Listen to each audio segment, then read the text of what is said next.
Hello and welcome back to Everybody Loves Raiken, our 5th edition live play that meets Tuesday nights. Last time, the party finished up their training montage declaring what their characters would be doing for the final 2 weeks ahead of their conflict, their direct engagement of the children of Tiamat. They were awarded bonuses based on the fact that they were doing focus training, and they teleported, stepping through the portal with their thousands-strong army into the frozen lands surrounding Watchtower Point.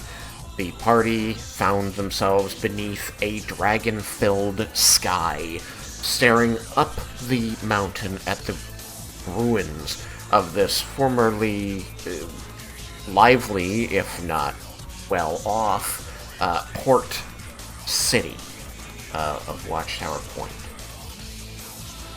And as they took in the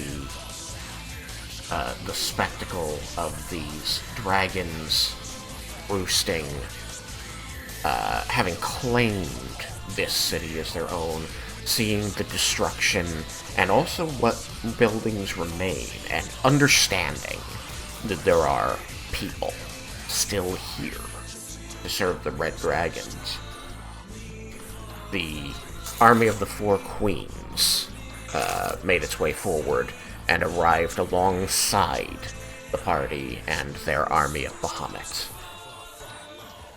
Yukikaze made a rousing speech, using his inspiring leader feature to give everyone their temporary HP as we head into the fight.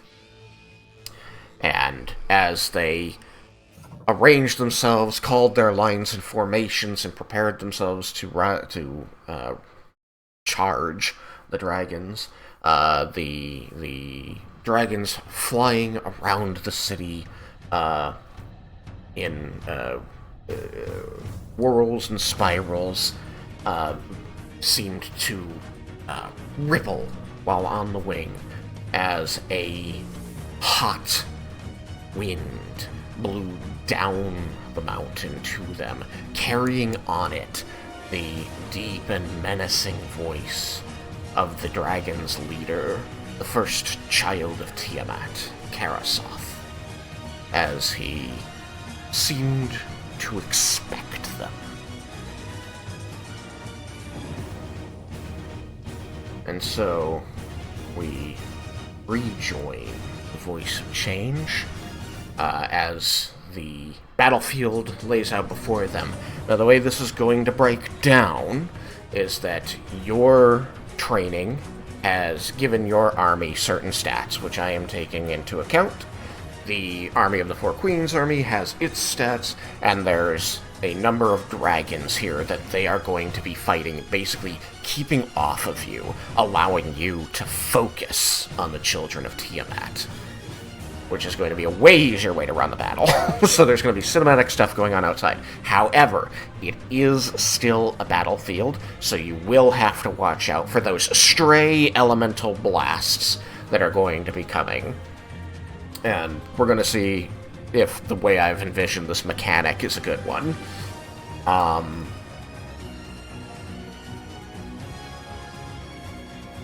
Yes. So, in a moment, we will all roll initiative. So, everybody's got their d20s ready? Yep. Are we in communication with the people in charge of each separate army? I mean, you are the people in charge of one of the two armies. They're, of course, broken down under field commanders and things like that in ranks and regiments, but you're ultimately the final word here. Why? Oh, because last time I said I wanted to cast... yeah, Storm of Rage, Rage of Hell and Fury. Before we go in, just to soften them up. Yeah. I kind of don't want us to be under the storm. I see. Are you also softening up all of the people that they're holding hostage, essentially? Essentially, yes. If they're indoors, I imagine they'll be okay. Mostly. I long as did no have a dragons fall chance. in their houses.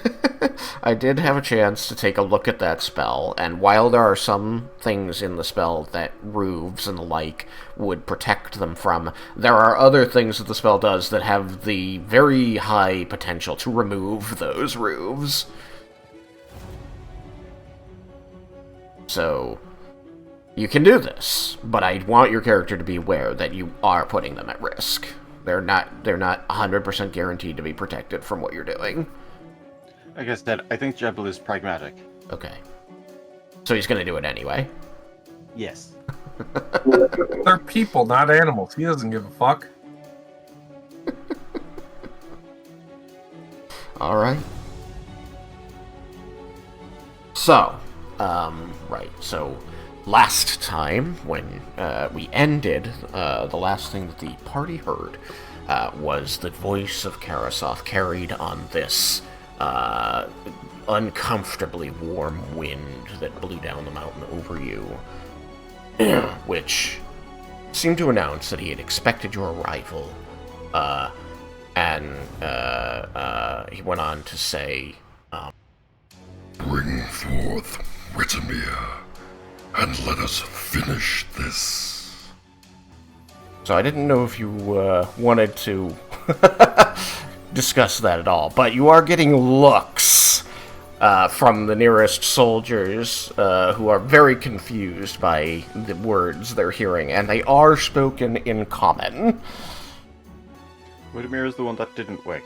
Yeah, you tried to go get Wittemere's scale, well, sort of. You went to stop Tatsuya from getting Wittemere's scale, and he got stopped by the person guarding the scale, which you decided not to try your luck against to take the scale in his place. Yeah. So Wittemere is still sealed. And they did manage to break the barrier, and we got to see that whole bit. Yes.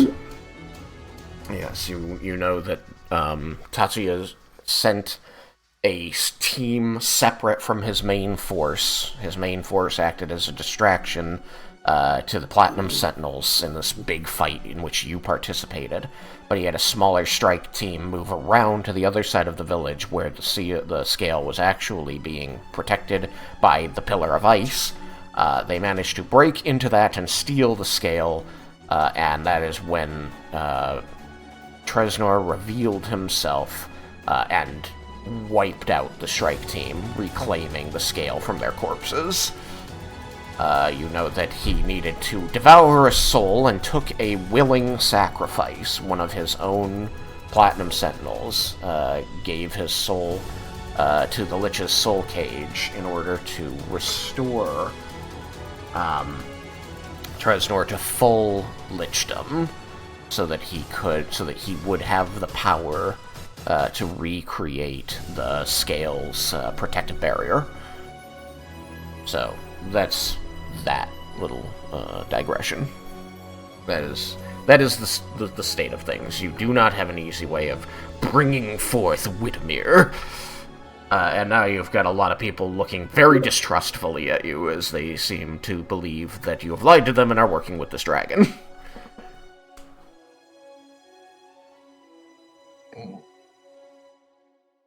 Yeah, we don't have that. What would even make you think we would give it to you? Are you saying that out loud or on the bond? Well, I don't know if I should actually. No, how would I word it? Something like, don't worry, you'll soon join them.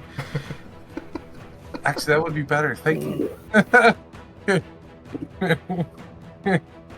He's like, you're very far away. If you're saying something, I can't hear you. Actually, the response, you see the dragon, the red dragon, which was curled up on the lighthouse at the top of the mountain, rise to his full height. His eyes, even at this distance, you can see the embers burning in his skull as he looks directly down upon you and spreads his wings, and as he does so, almost like his own wings were the edges of a curtain. You see the dragons that were flying circles between you part, fully clearing the sky, giving you a gray line of sunlight, through the clouds, between you and the dragon at the top of the mountain, who takes flight and, eerily slowly, lazily drifts down.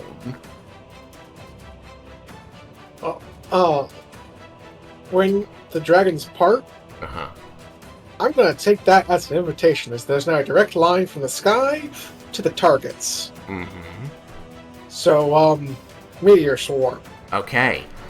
You, roll it. What level is it? It's 9th level. That's the only level it can ever be. Gotcha. Well, if The he's good doing old that, I'm days doing... of 3.5 when you could cast above 9th.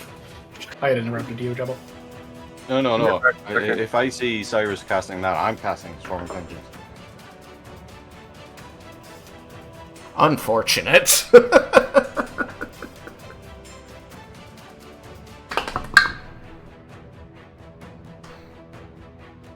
For whom? You. Why me? Well, just, you see the dragons who spread out to let Carasoth pass. As they curl and coil through the air, suddenly draw their attention to the points where your spells are beginning to gather their power to unleash. And you're going to see that several dozen of them together, eyes glow brightly, flashing, and the magic is shredded into nothing. Son of a bitch. You have hundreds of spellcasters here, all capable of canceling spells, and nobody else to fight to distract them from canceling your spells. So,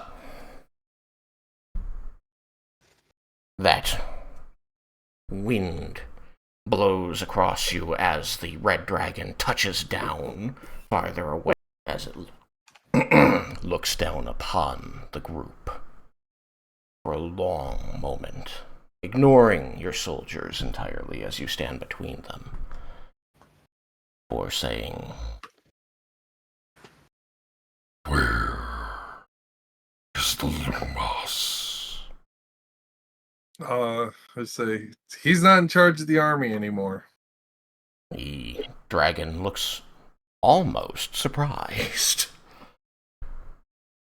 before gathering himself and saying, Then you will die, and someone else will bring what I desire. now, he appears like he's going to take off. Would you like to roll initiative to try to stop him, or wait to see what he does? He is ahead of everyone.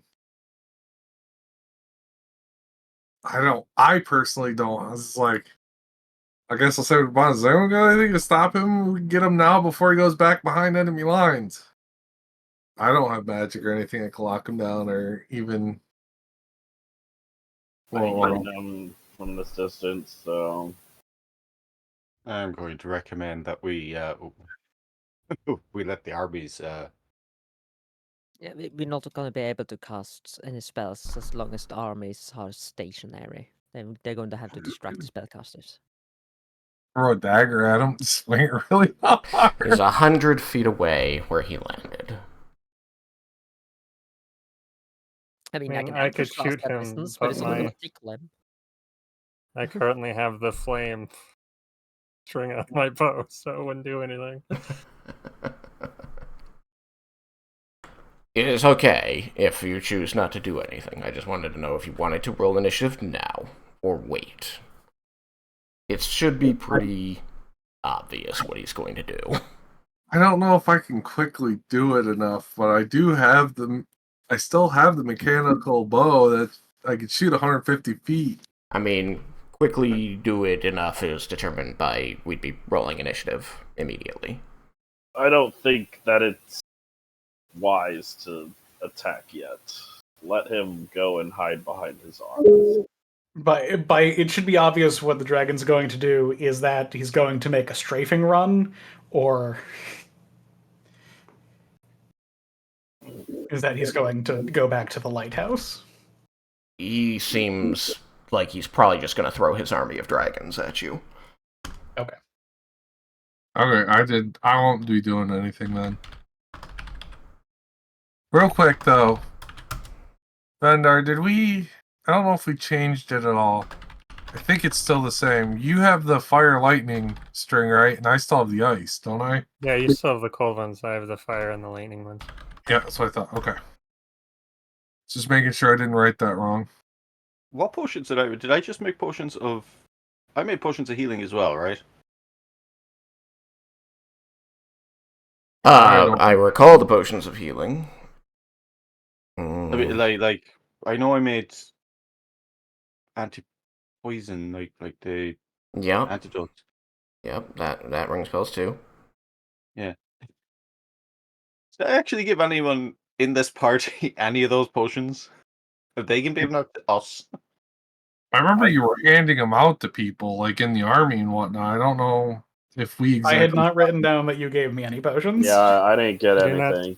Yeah, no, I don't think they did. I think when we talked about poison stuff, Vendar had brought up the fact that he had his poison resistance gas things that he was keeping some of for us. So I think poison wasn't I just made. I heard I made a load of potions for everyone else, and I forgot to give any to us. Yeah, I have lightning, poison, small grenades, and cold acid small grenades that give resistance. I kept no potions for me. So you're saying you done goofed? Well, I'm sure the army thanks you, though. Oh yeah. All right, So Tristan. if you see any of our guys dead, just have a rummage. They might have unused potions. Oh my god. All right, Tristan. What's the red dragon doing? One moment. Okay. Oh, good. We were just talking while you were thinking. Yes. Give me a moment. I gotta make sure I use that bow, utilize that bow, because I do have that. The cool thing I thought about playing too much Monster Hunter. What weapon was it? I thought it would be cool to smash my shield into my sword and make a giant axe with the sword and shield. I think it was called Switchblade. Yeah, the Switchblade. Well, you are switching from a blade to an axe, then.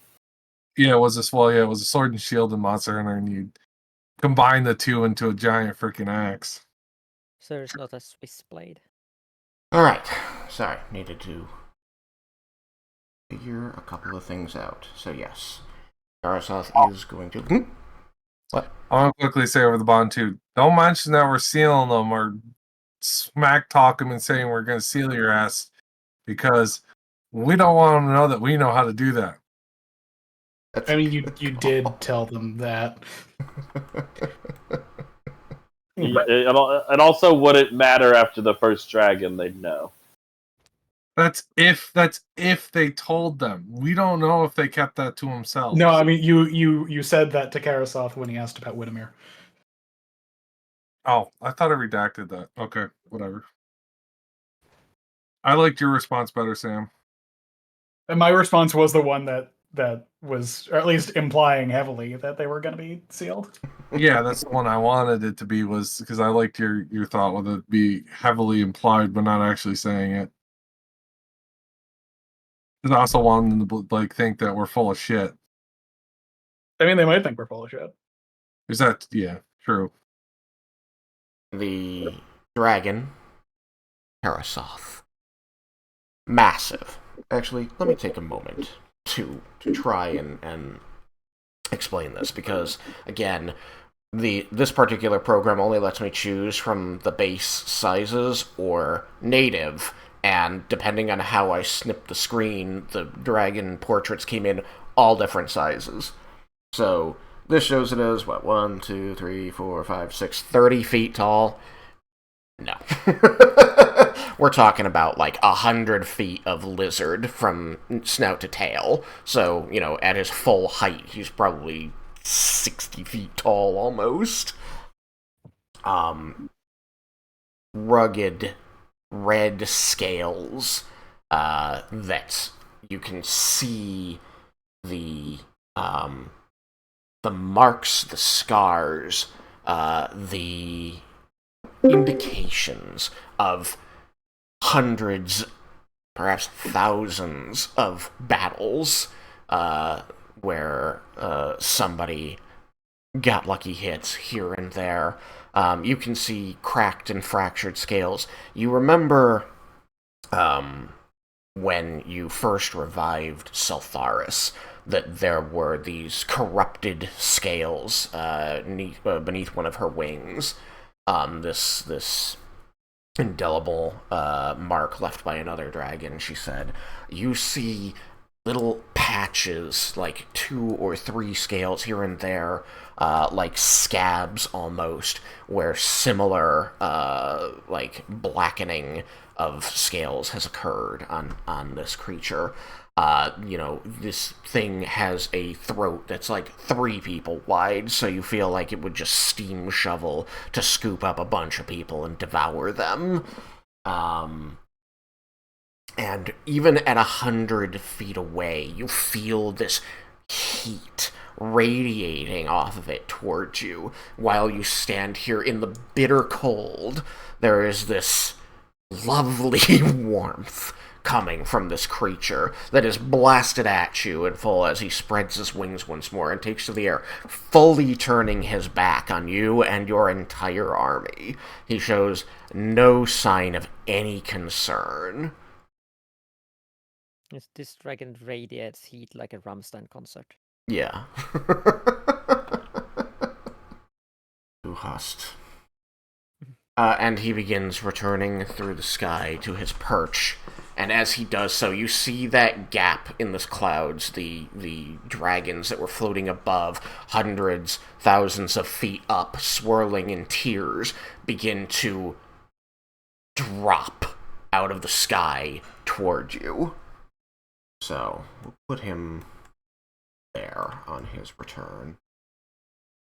The children of Tiamat do not leave their positions of comfort and power as the flotilla of dragons in the sky begins falling toward the earth as gouts of flame and ice and lightning begin to fall. But you notice that among them are very few blue dragons falling towards you. You see the blue dragons falling back out over the water and sending lightning arcing through the clouds down to you from a distance. The other dragons seem unconcerned with this. So, why don't we have everybody roll initiative? Okay. Why don't you tell me yours first, Raiken, since you've been waiting to roll a sparkly die? Oh my god, a sparkly die! Oh, jeez. Which one do I choose? Go. Full sparkle. God damn it, full sparkle, you already pissed me off! A 2. I knew it. Well, Raiken initiative strikes again. remember that if you want to, you have an inspiration or you can buy one mulligan. I'm inspiring that I got a 17 with my other one. Okay. Fuck you, full sparkle. Was it the other sparkly die that you used for the 17, or was it a regular one? No, it was the other one. The one that only the numbers light up. The other one, the first one I used, the whole die lights up. The Lumos initiative strikes again. Where the heck? Wait, am I on the right? Yeah, I am. Where the heck is the initiative? So you know what that means, guys. Now that I got a 17, everybody has to roll Everybody else higher has to than roll that, higher. or a nat 20. Here we go. I So got a I'm down 19 at on the dice. bottom. I'm already beating you anyway. Yeah, I got an 18 on die and I'm plus 10, so. You really do set the standard, don't you, buddy? Yep. Alright, so was that a 17 on die or a 17 total? 17 total. Okay. One more time on Leah. 21. 21, and that was 18 on die, you said, Vendar? So 28. 28. Jebel. 13. 15? 1-5? 1-3. 1-3. Wait, no. 22. I did math wrong. I got 19 on die plus 3, that's 22. Okay. Alright. Lara Mendez. I got 7. Represent. Yeah. Are you wearing the Mages Guild, the university? Yes, I wanted to say that. Sorry. The party would. I mean, I've been trying. I wanted to before, and then it slipped my mind when we started playing. But yeah, the party will notice that Laramentis is wearing the robes that he wore when you were at the university, which he has not worn since then. Fancy. Lorelei. Got her. Oh, I've got. Oh, hold on. I just realized that my music isn't. Why, YouTube? That's 17. Hold on. 17. Ready? And Cyrus. 16. 16. Alright, let's see. 1, 2, 3, 4, 5, 6. I missed something. Yuki! Alright, since I've been rolling single digits for a while now with my dice, I want you guys to pick them.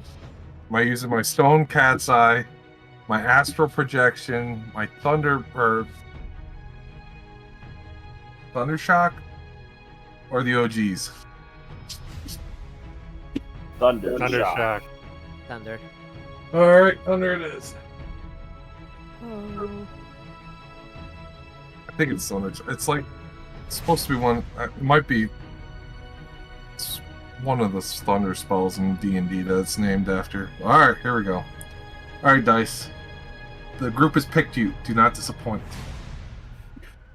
That's disappointing me! Maybe the entire group. I have a really high plus, like freaking Vendar, and I got 16 total. Oh. So you rolled a 6. I rolled an 8. This is almost as high as Vendar's. Almost. You had this discussion last time. I like that my die thinks I rolled a crit. Oh no, it reset because of the magnet. Oh yeah, I decided the Constitution, that's right. Like, interesting. What did Kubriel roll? I mean, you can roll it or I can. What would you like? Huzzah! She got a nat 20. She got a nat 20! Yep. Alright then. Fucking Celestial with her goddamn Celestial powers. Horde was on her side. Cord, what are you doing? Be on my side. Favoring my greatest warriors and my greatest warriors only, obviously. Time for you to prove yourself. I shall be the greatest champion of Cord. And then he'll give me all the nat 20s.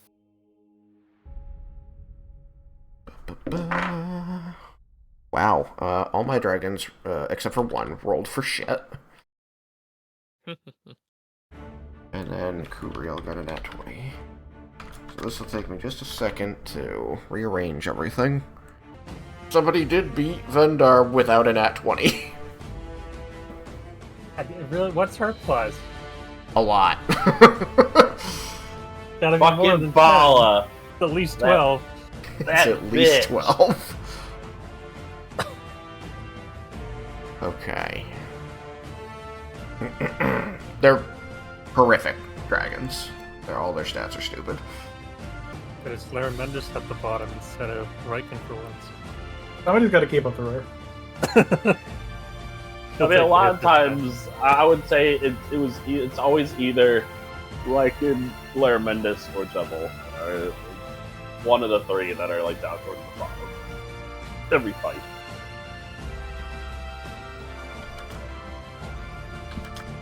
I guess the lowest I can roll is an 11. Alright. Alright. So. Yes. Here's what happens. The dragons begin descending upon your army, blasting elements out before them from their mighty jaws. And they do seem to be splitting between, the army and you as they attempt to do this. You're going to see that your soldiers are calling orders as this is happening, and everybody in your army is going, rather, the designated people in your army are going to quickly pull out these grenades that Vendar had distributed in the previous days before teleporting, and throw them directly at their feet. And after a second, as the elements are raining down upon them, you're going to see these big plumes of smoke spread, covering the entire army, hiding them under this black cloud. They're going to disappear from your sight, I guess, except for Leah.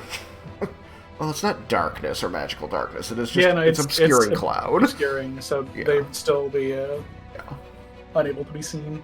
Right. So they disappear beneath this cloud, but the cloud is quickly pushed away by blasts of fire and ice and poison that displaces it. As you hear the cries of people being hit by these things, but no one falls dead from your army, seeming to be protected by the smoke they were just within. Now, I recall you made enough for your army. You didn't, and you wouldn't have had time to distribute them to the army of the Four Queens. That is correct. Okay, so things go more poorly for them. Lots of soldiers begin to fall to these elements, but they don't break rank, and they ready ranged attacks as they begin loosing arrows into the sky. For you, Saltharis is going to burst forth from her tiefling form, transforming into the dragon, spreading her wings, and using magic to create a shield that protects your area from these blasts.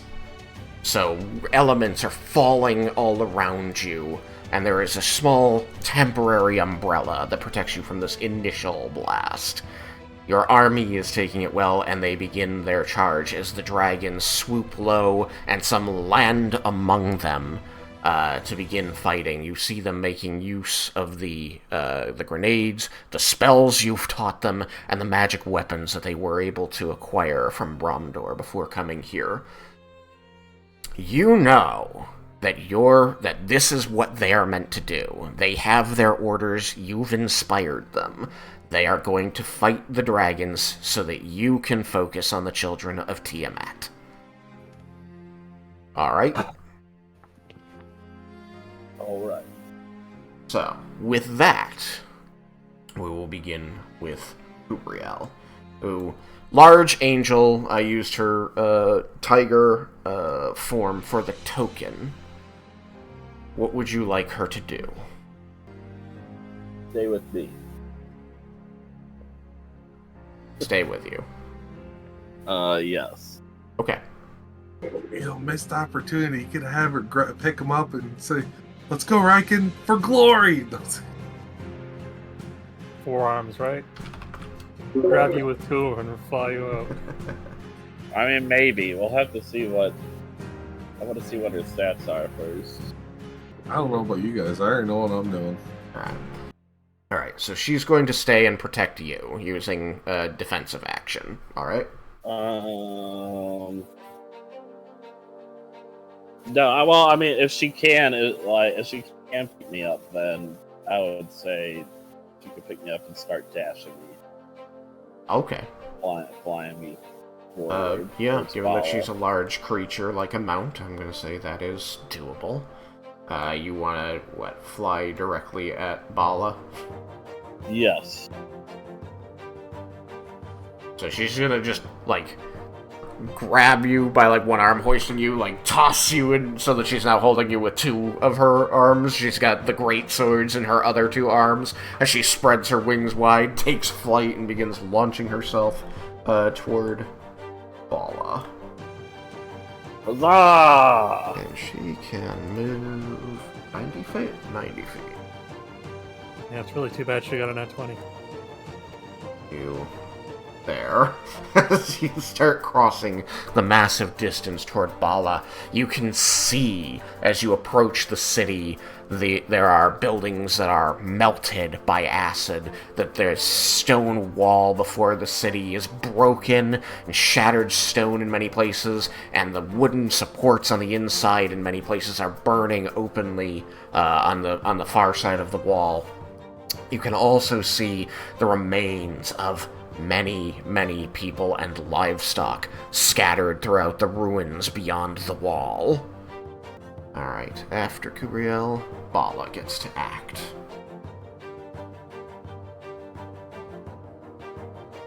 Bala, not really perceiving you as a threat, but not liking you anyway, is going to begin breathing poison around herself, filling the area around her with a miasma. You know that she has an aura of poison around her. Halo. Halo won't really help because that's going to be that. I need something. I need...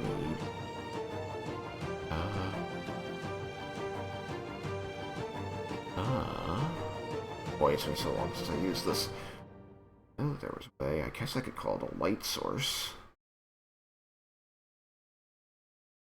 That wasn't helpful. Wasn't there an aura setting? I thought there was. Or was that we just did a box around them, and then anytime they moved, we moved the box? I hope that is what it was. It's what it was? I'm pretty sure that is what it was, yes. It's dumb. Also, it's got, light source, but you can't... I don't see any change happening. It's really annoying. It's probably because it's fully lit here. Yeah, it's daytime. Yeah. Alright.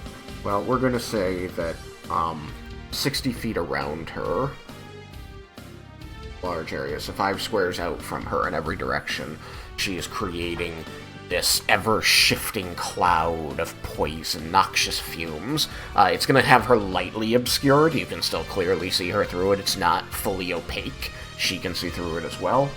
But it is very, you can very clearly see this green-yellow, just nasty-looking smoke winding around her as she does this. She does not move at this time.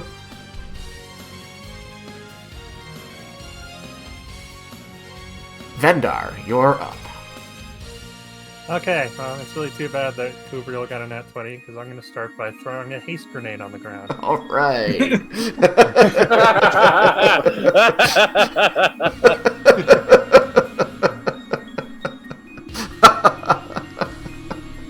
Oh, sorry, Raiken. Oh, well. I mean, Raiken has his own haste potion, but... It just means that she'll be able to continue supporting when all the rest of us have a round of heavy breathing. Is this true? It's planned. But that was totally something that Raiken would do anyways.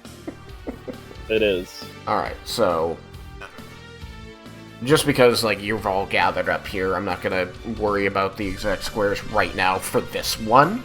We're just gonna say you guys are all gathered there, so you drop it. Everybody in this area, so everybody not Kubriel and Raiken, you have the effects of haste on you, which means that you have double your walking speed for 10 turns, plus 2 AC for 10 turns, and you have a hasted action every turn, which you can use to make an attack or activate an item, pretty much anything that you could do a normal action for, except make the attack action. You can make an attack with it, but it's a single attack, even if you're a character class that gets more than one attack. It's just a You single also attack. can't cast a spell with it. You can't. I thought you could. Okay. Nope. So, I'm pretty sure. I will Attack, double dash, check. hide, disengage, use an object. I guess that doesn't include cast a spell. Interesting. Good to know. Thank you. Okay, so all the rest of you get that. You doing anything else with your turn after poofing that grenade? Second grenade. You guys think I should throw the fly grenade or the fire giant string? You have 2 attacks. Well, I get an extra one because of haste.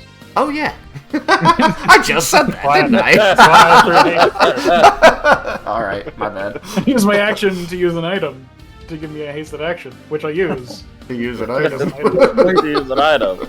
Is your like poison To give me another resist- action, which I use to use an item to give me another action.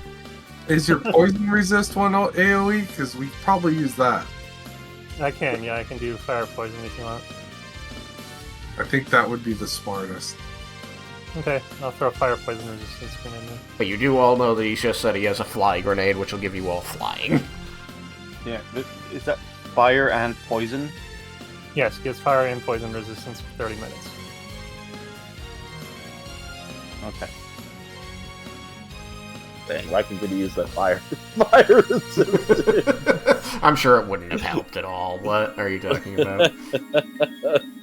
I mean, the poison, he's fine, but fire, yeah, he probably couldn't use that. You are surrounded by the sounds of clashing weapons and scales and armor, the screams of soldiers, the roars and bellows and hisses of dragons as your armies become engaged. You have to move them out a little bit so that feels like there's some dynamism here. Does Sotharis also get haste? She had flown up above you to protect you. So I would normally say no, but I also don't really...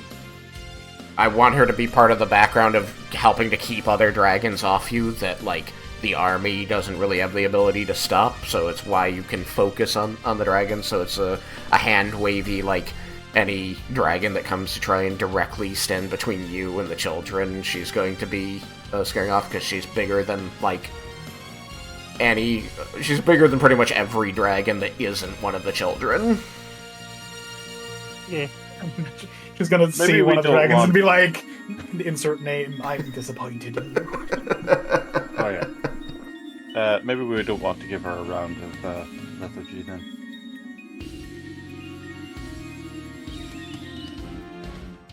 Okay, anyway, so I'll throw the haste grenade and then a fire poison grenade. And now I will run my 180 feet towards Faller.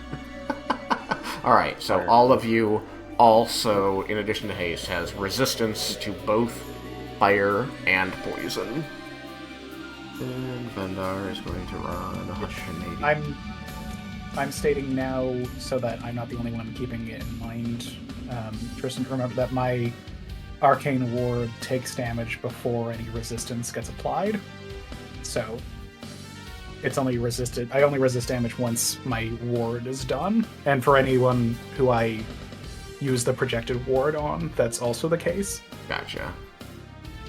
Alright, so Vendar, the 180 is easily able to get you up to the crumbled wall that leads into the city. The road is still mostly passable through it, so if you utilize that, you can get in. There's difficult terrain wherever you see these crumbly debris piles, but would you like to follow the road for now?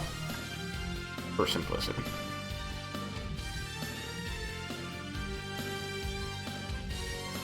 Vendor? Sure. Okay. I just mean because I can put you, like, further over. Out to, like, there-ish, but, like, on the road seemed just, like, the most direct thing, leaving the party and just running up the road into the city. I didn't know if that's what you wanted to do. I guess it would make sense if I took cover. Okay. If we put you over here, then, you know, you've got crumbly wall for cover. Sounds good. Forgot to, like, put the wall in. Generally, it follows that line where the snow kind of ends there. I put in a lot of, like, powers that were on the wall. Okay. Leah. Yeah, I'm gonna follow Vendar. I don't have any preps I need to do. Okay. And you can move how far with haste? By double moving, that will be 120. 120. Yeah. Okay. Double check it. Lorelei. You can also dash as your Lorelei hasted also. action.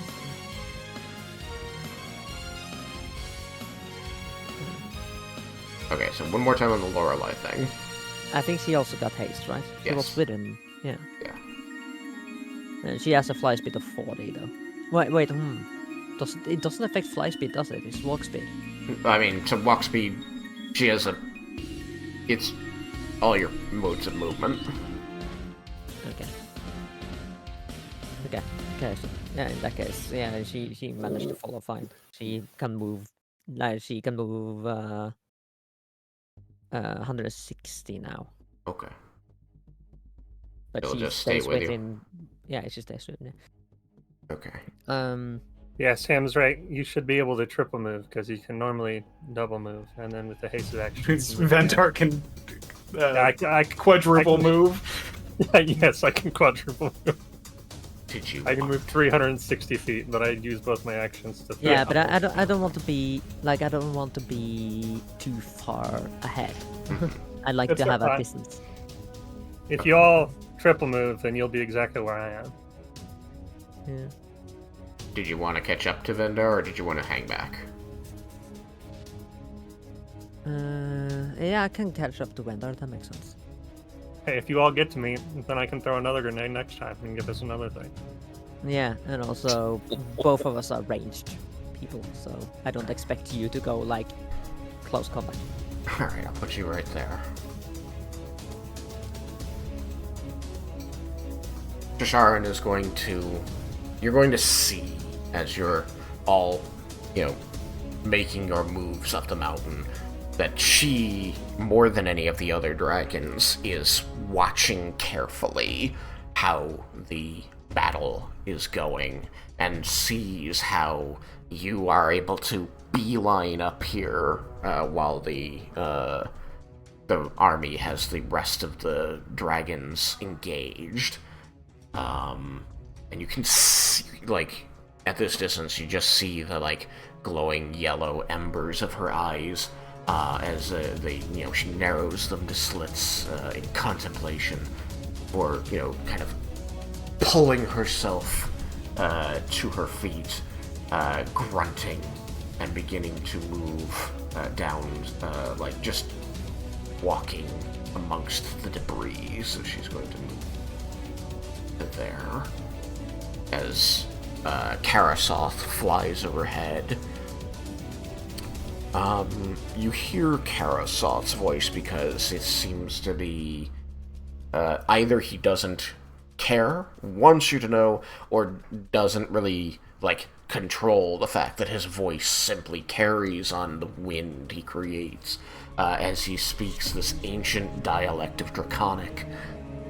All of you speaks Draconic now, and you can hear him asking Shisharin if she is worried about the maggots at the door. And he seems to be goading her, chiding her for her concern in this, that he is unconcerned about everything going on out there.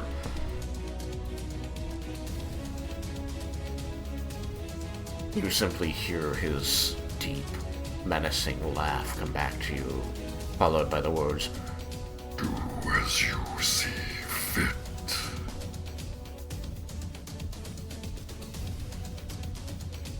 Lorelei moved, which makes it Raiken's turn. Raiken, you are being carried by Kubriel, and you just watched your team turn into the Flash and run past you. Okay. Raiken is still being flown by Kubriel. It's true. But he is going to reach to his belt, and he is going to unplug a potion of speed and drink it. Alright, you do so. You gain the hasted effect. And then he is going to for his other action, new action because of the haste, he is going to pull out his potion of Cloud Giant Strength and also drink that. Jump, jump, jump, jump! So that changes his strength score to 27. Okay. You are now fast and strong and being carried by your sugar mommy. And furious. Yes.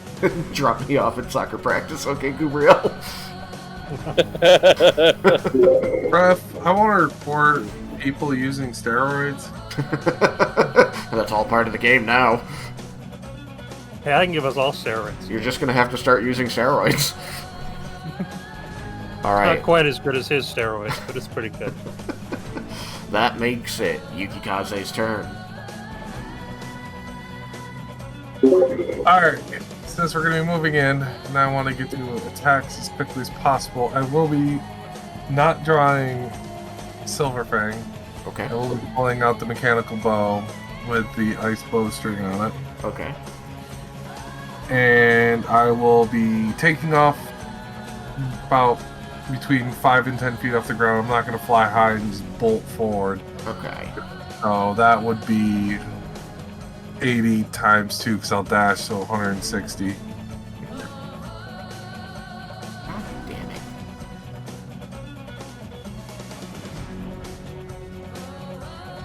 I keep thinking that I can begin moving you and then drag, click the other mouse button to drag the screen to keep going, and it keeps restarting the count. So I think that's 160, because I think I got to 70 before I dragged it. You can be over this way if you want. Kinda wanna be not right above the group, but kind of maybe over the more toward their left a little more. Yeah. Yeah. 'Cause I'm out in the open. I'm out in the open anyways, being off the ground about 10 feet, so. Yeah, I mean, and you're coming up on a wall, which is, 20 feet high. Where's Bala, by the way? Bala is the closest of the 4 dragons. The way you're zoomed, I can't see. Yeah, it'll get there in a second. So yeah, just be to the left of the group there on the right side of the wall. Alright, so this is you. And then Don't to be the so too this far away. the thing that's looks like a wall is the road. The wall is the wall is kind of along here. Oh, okay. Ish. You know, it's wider than that, obviously, but that's the best I got right now. I will be on the road because based on the way it will look, I will probably zoom through the door maybe versus going above. I'll do this. This is how the wall was kind of supposed to be anyway. Oh, that's not cool.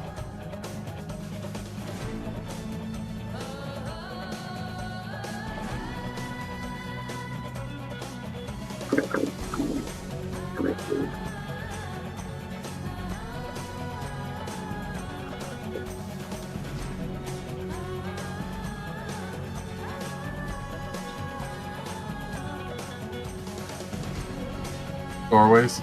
Yeah, just to kind of show where the ways through were.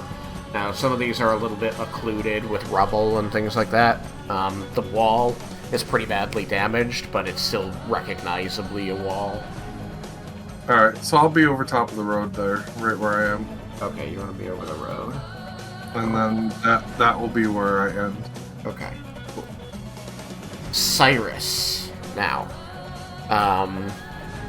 because the opening sequence was a cinematic show of power, I want you to still lose a spell slot for the spell cancellation, but whatever spell slot you use, 9th level, instead lose a 1st level. Thank you. And the same for you, Jebel, but I would have repeated that on your turn anyway.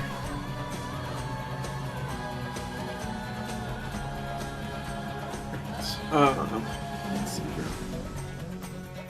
I will.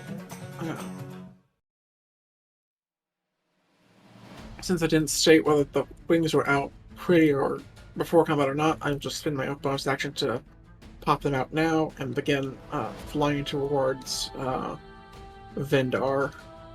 Trying to keep pace with him in case he pops any other goodies. Alright, so what is your speed in this form? Since it's a variant of a halfling, it's still 25 base, so it's 50, 100, 150. Okay, so 75, I just gotta go another 75. Alright, and then up toward the group.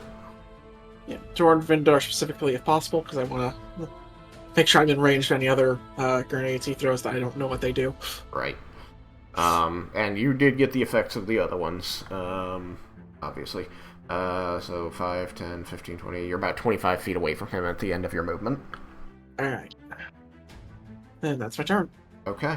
That's fine. You couldn't teleport into the city unless you wanted to potentially instantly die. So, just means you gotta spend a turn getting up there. Alright. I asked a question, but I was muted. Ah. What's your question? No.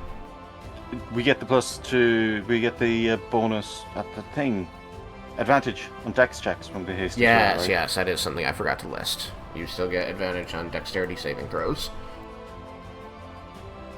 So, Carasoth, very unconcerned with things, is going to keep moving, laughing to himself about things.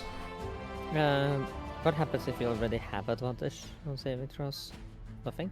Nothing. Advantage is just advantage, so it would be... You just choose the highest, because they're the same kind of bonus, you choose the highest of the two, they don't stack. Yeah, that makes sense. Alright. Oh, Elven advantage. Now for the important... Elven dexterity. The important bit of things that the dragons do is they're going to exchange a word, and Elsamonth is going to lift off into the air and move beyond the lighthouse, seemingly with Carasoth's blessing. You can see that he goes to join the other blue dragons that are flying there and begins, you can see lightning charging. He uses his action to dash out there, but you can see lightning charging as he is preparing to join the other blue dragons in bombarding the area you're in.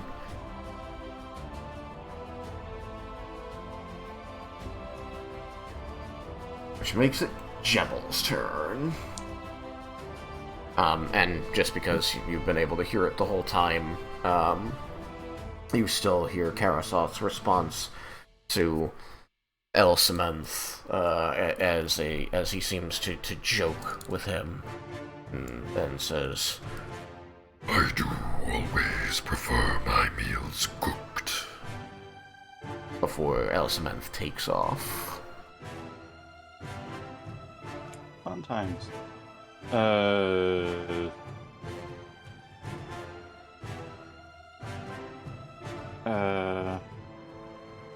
have much in the way of move speed unless I'm going to wild shape into something faster than me, just so I can get up to Bendar.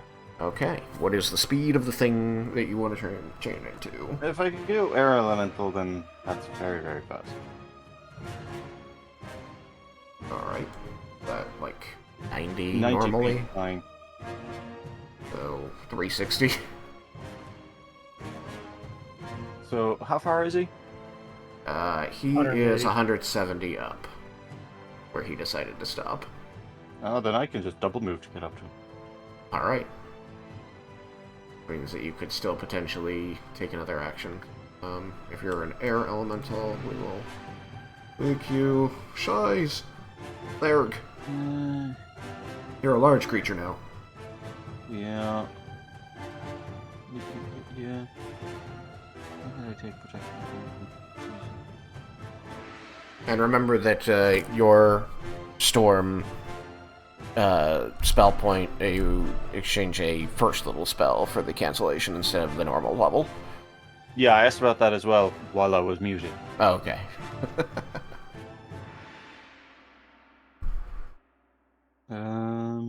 So. I'm just Hasted action lets you dash, then you could still potentially cast a spell if you wanted to, including your dumbass storm. You know, now that most of the dragons are distracted. What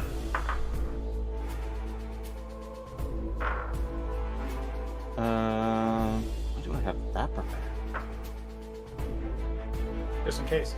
Oh no, it does damage? Okay. Mr. Pragmatic. I...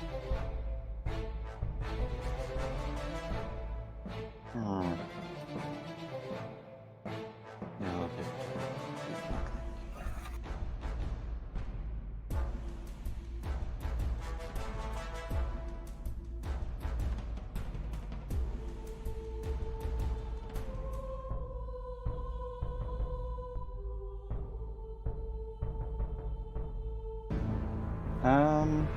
I'm going to take the dodge action. Okay. Take the dodge action. Dodge action. Lara Mendes. Okay.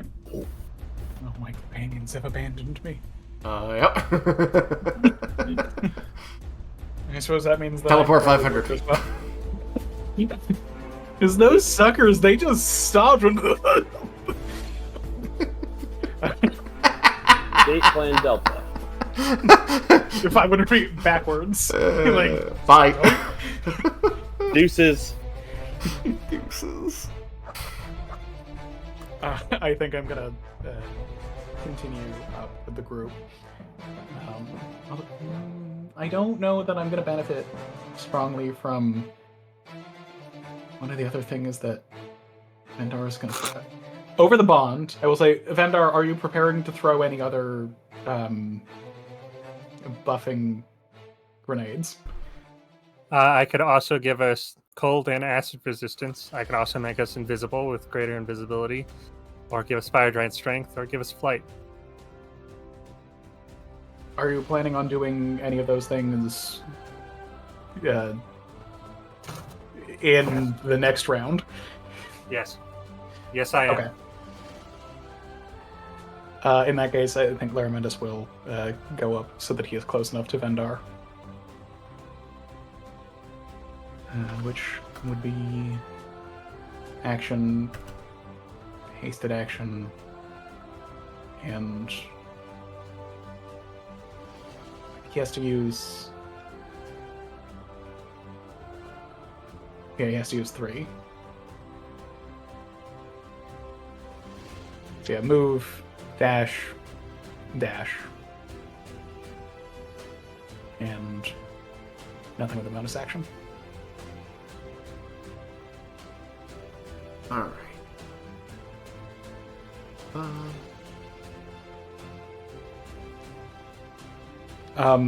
Also, to the voice in the sky, would you happen to have easily accessible the description of what the robes do? I'm sure I can find it, but if you have it somewhere that you know for sure that you can access in the like very quickly, that'd be helpful. But if not, I'll start looking through it from our DMs while other things are going on. I offhand no. I would also have to hunt for it. Okay, yeah. Don't hunt for it because Okay. I'm not going to use it in the next like round. So, or I don't think I'm going to use it in the next round. So I will find it. All right then. Makes you use it. The party has gathered, actually, up by the wall now, as the battlefield the south begins to fill as the soldiers spread out into their different groups and begin singling down dragons as best they can, while other dragons still fly over, dropping elements on them. You see that, at least among your soldiers, the effect of this is significantly reduced. Thanks to the elemental resistance grenades that Vendar dropped on them. But now, it's perhaps a little fun. Uh-oh. Need to just double check this. Not the fun. Anything but the fun. 5 by 5. Remember those Aw, skill come potions on. that I made? There we go. Yes. Yeah, the stat ones, they affect the modifier, not the stat itself, right? I mean, I think they were affecting the stat itself, and that indirectly affects the modifier, isn't it? I can't remember. That's the thing. Like I made some, but it's whatever. 5. Yeah, I think it affects the stat, not the modifier. That would make the Might most have a sense to couple. me. Okay. Yeah, no, I was just okay. So I don't know if it's on the sheet, but I know I gave Vendar like an intelligence poison. Yes, I have an intelligence and a constitution poison. Music, just like to go again. Alright, so here's how this works.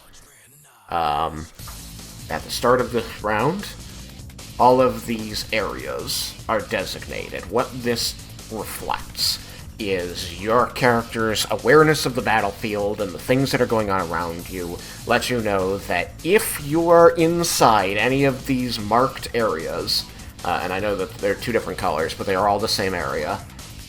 If you are in any of these marked areas at the end of the round, you will be hit by an incoming ball lightning from the blue dragons that are bombarding the area. Is that clear? Yeah. Okay. So you can tell at the beginning of the round where they're going to land, and you know that if you're in them at the end of the round, you'll be hit by them. So as long as you get out of them, even if you start in the area, no effect. Just don't be in the area when it goes off. Which means we're back to Kubriel. So, you know that you are currently in an area that will get hit with a lightning ball. Yes. You want to continue approaching Bala? Do you want to stop at the party and say anything? Nope. Keep going. Keep going.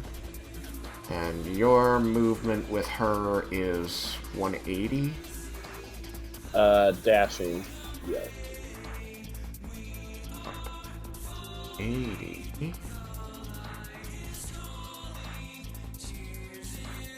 That hasn't done much. It was 180 when you started taking action to pick you up. That's kind of what I figured, is that here to pick me up and whatnot. So. Alright. You're flying, she's able to fly higher over the wall, over the buildings, but it gives you a great bird's eye view of the destruction that has been wrought here. Like the dragons landed and just rolled up the middle of the city.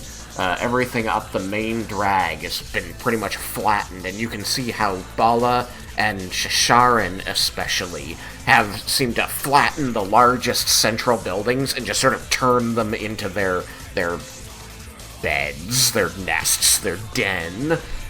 Bala has literally filled hers with acid, and you can see it bubbling and smoking toward the sky. Not Bala, Shisharan. And Bala, as I said, is currently cloaked in this cloud of poisonous gas as you head toward her. You are now within 60 feet of her, so you can shout insults at her if you desire. Yes. If can Kubriel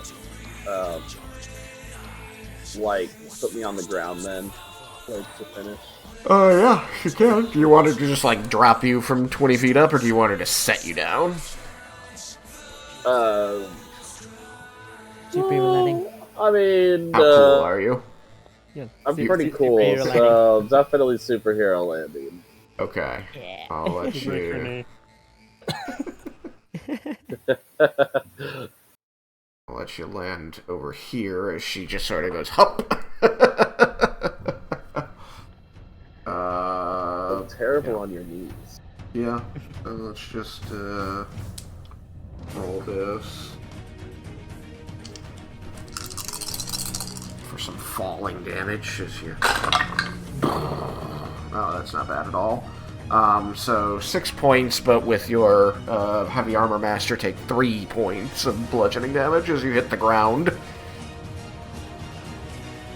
Cool. That only takes 3 from my 10th HP. It's true, it does. Yeah, so now that he's close enough, guys are like, Bala! I'm here for you! Alright, I'm gonna give this one a moment, let her respond, and then resume the combat. She's gonna see her, like, looking around within the cloud, the glowing green of her eyes illuminating it around her before she seems to, like, her face centers on you. Like, she seriously seems, like, confused, like, where did that come from?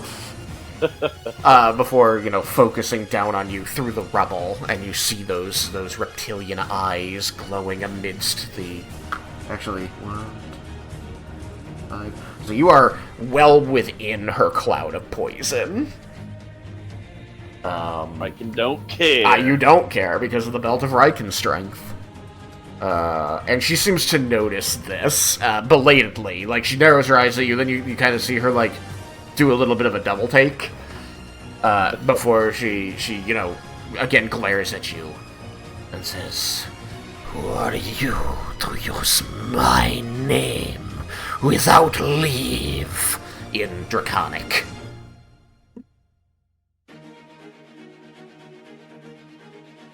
Do I get to respond, or are we gonna... Yes, this is cinematic.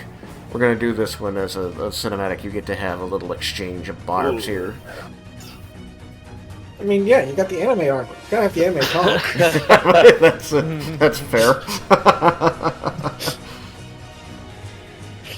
Oh, you destroyed my homeland of Arcosia. Now I've come back for vengeance. You are the homeland of Arcosia. Come to avenge yourself. God damn it. Tristan. I am from Arcosia. I am the righteous hand of Cord. And then he's going to reach into his chest armor. He's going to pull out what looks to be nothing. As he says, "And the devil that you forgot." This is supposed to be the devil you forgot. You can't see it. There's actually a pendant right here. All right. I don't know which devil, I forgot, but I take your word for it. You are here. Brother who released you!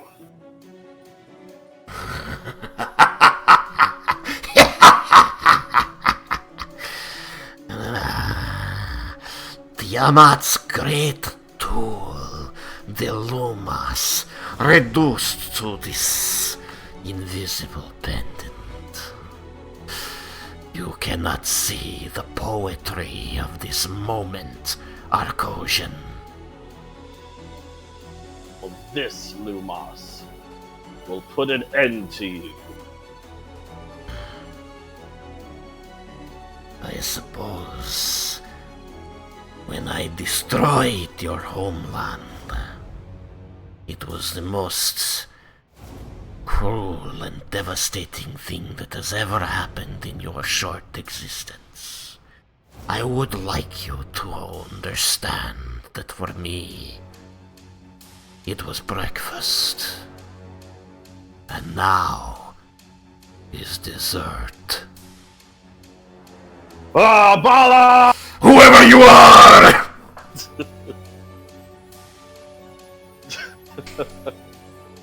I think that was good. They're just anime charging at each other. Yes, just screaming, Bala and whoever you are. All she knows is that you're another Lumos. and right before the first hit, we end the episode. To be continued. It is her turn, so technically she can do something to me. Ah. Why did they have to remind him? He was going to see it anyways in the turn order! Oh, fun. What horrible things is she gonna do to you? I'm probably not gonna be that horrible, because Bala sucks. So. Bala sucks. You're gonna write that, like graffiti that on the wall after killing her. with an X. Alright, for her turn, she's going to stomp forward, and the miasma comes with her, beckoned by her wings, staying around her. You're gonna see that she was laying atop this collapsed building with a fountain in front of it, and the fountain is still running, but it's spewing out this green sludge instead of clear water as she steps off of it. Her green scaled claws grinding more stone and bones into the ground as the earth thunders beneath her as she steps closer to you. And she's going to lower her head through the smoke toward you and whisper in Draconic, "You are not harmed by my poison." This is nothing. Just weak-ass poison. She hisses at you momentarily and she says, and she, nods her head toward the gates and says, "Are they your friends out there?" She's going to say, "Then perhaps this shall be sweet indeed." She is going to raise a clawed talon into the air between you as she's still, her face still looms, about 10 feet away, and she's going to draw in the air with her nail. I need you to make a wisdom saving throw. Wisdom saving throw. Okay. That is a 20. A 20, you say? Yes. Her DC is higher than that. Ah, damn it. Alright. Spends this spell. And for you... Just use your inspiration. Oh, wait. Oh, wait!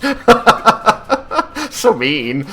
Let's see. You attempt. Well, it works. So, You fail the wisdom saving throw, which means that you are charmed for the duration of the spell. Creatures that are friendly to you fighting it. Advantage on the saving throw. Good job. Good job. You know what? Technically, you're in combat with her. Roll one more die. You have advantage on this check. I'm sorry. Roll better. That's a 31 then. Okay, so she draws this glyph in the air. You see the poison cloud swirling, leaving this gap in the air behind, so you can kind of see the glyph as this lining of poison being removed from the air there, and you're going to feel this pulling on your mind, this compulsion, as she speaks in Draconic to you and says, "Kill them for me."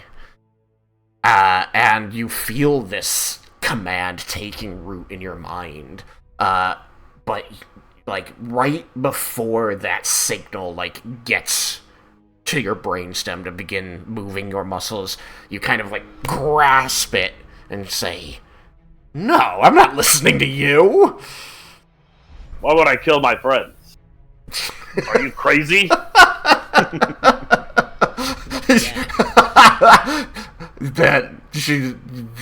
I can hardly describe the shocked expression on her face as she just blew an 8th level spell trying to get you to do this. Insolence! And she will rise up, clearly moving to attack you normally, but that was... I believe that is the action she gets. Gotta pull up this page. Dragon.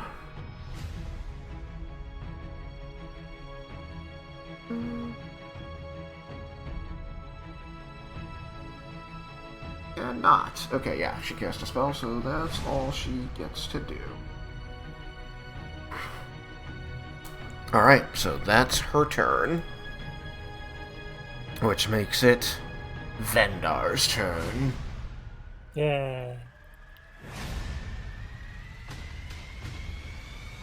You know from watching the sky that you are right where some lightning balls are gonna land. So, can I throw a grenade where I hit everybody? It's got a 15-foot radius. With a 15-foot radius. 1, 2, 3. 1, 2, 3. 1, 2, 3. 3. Cyrus is just outside it. 1, 3. Darn my short little legs. Darn your short little legs, indeed. I even I tried to stretch it 1, 2, 3. 1, 2, 3. You're just outside of it. You can hit everyone except Cyrus. That's too bad. Can't you, even if he moves just a little bit? No, that's because of the radius. If I draw here, you can see. Okay, so no matter what, anywhere he throws it, it just wouldn't, no matter what. Yeah, because it'll be, if I start it at Laramendis, and I go 1, 2, 3, 1, 1, 2, 3, and I go down 2, 3, 1, 1, 2, 3, it's just outside it. Mm-hmm. However,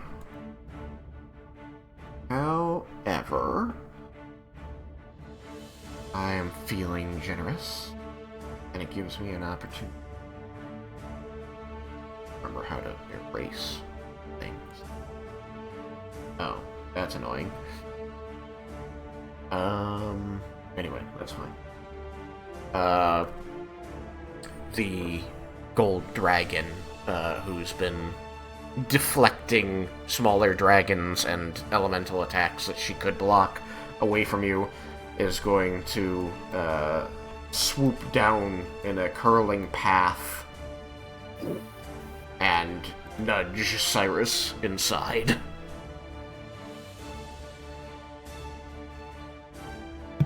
Yay!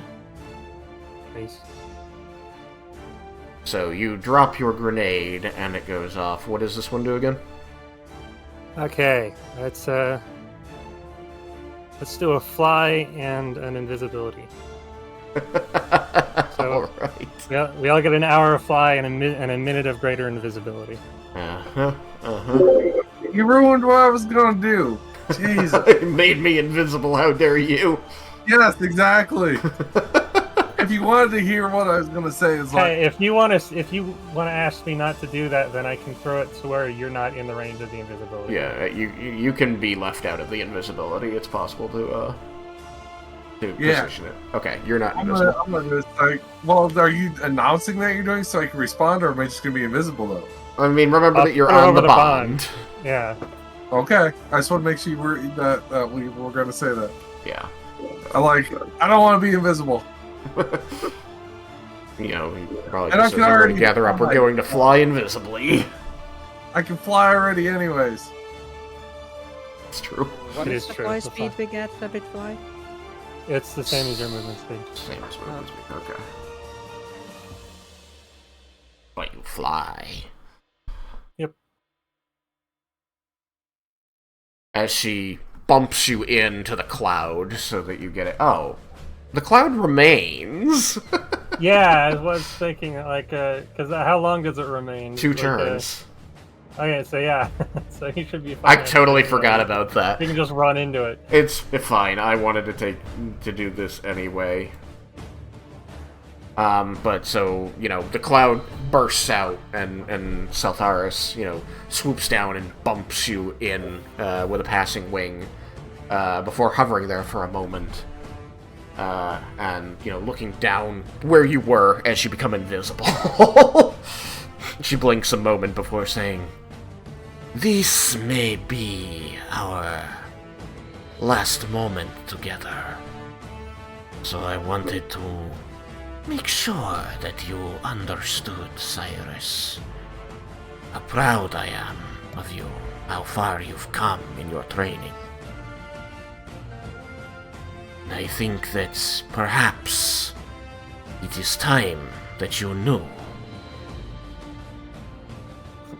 I am your father."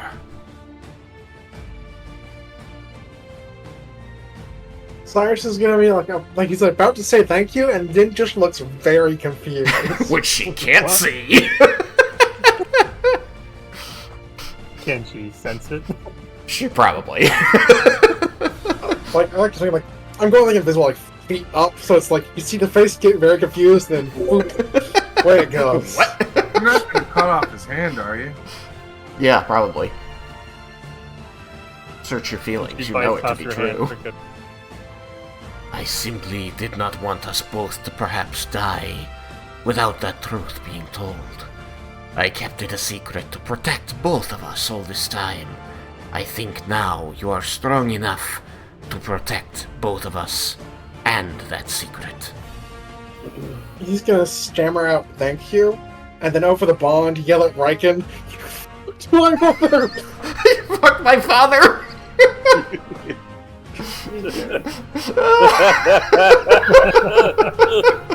I'm like, what? This gives me the very confusing emotions. What? Yeah, right. Raiken's thinking like, what?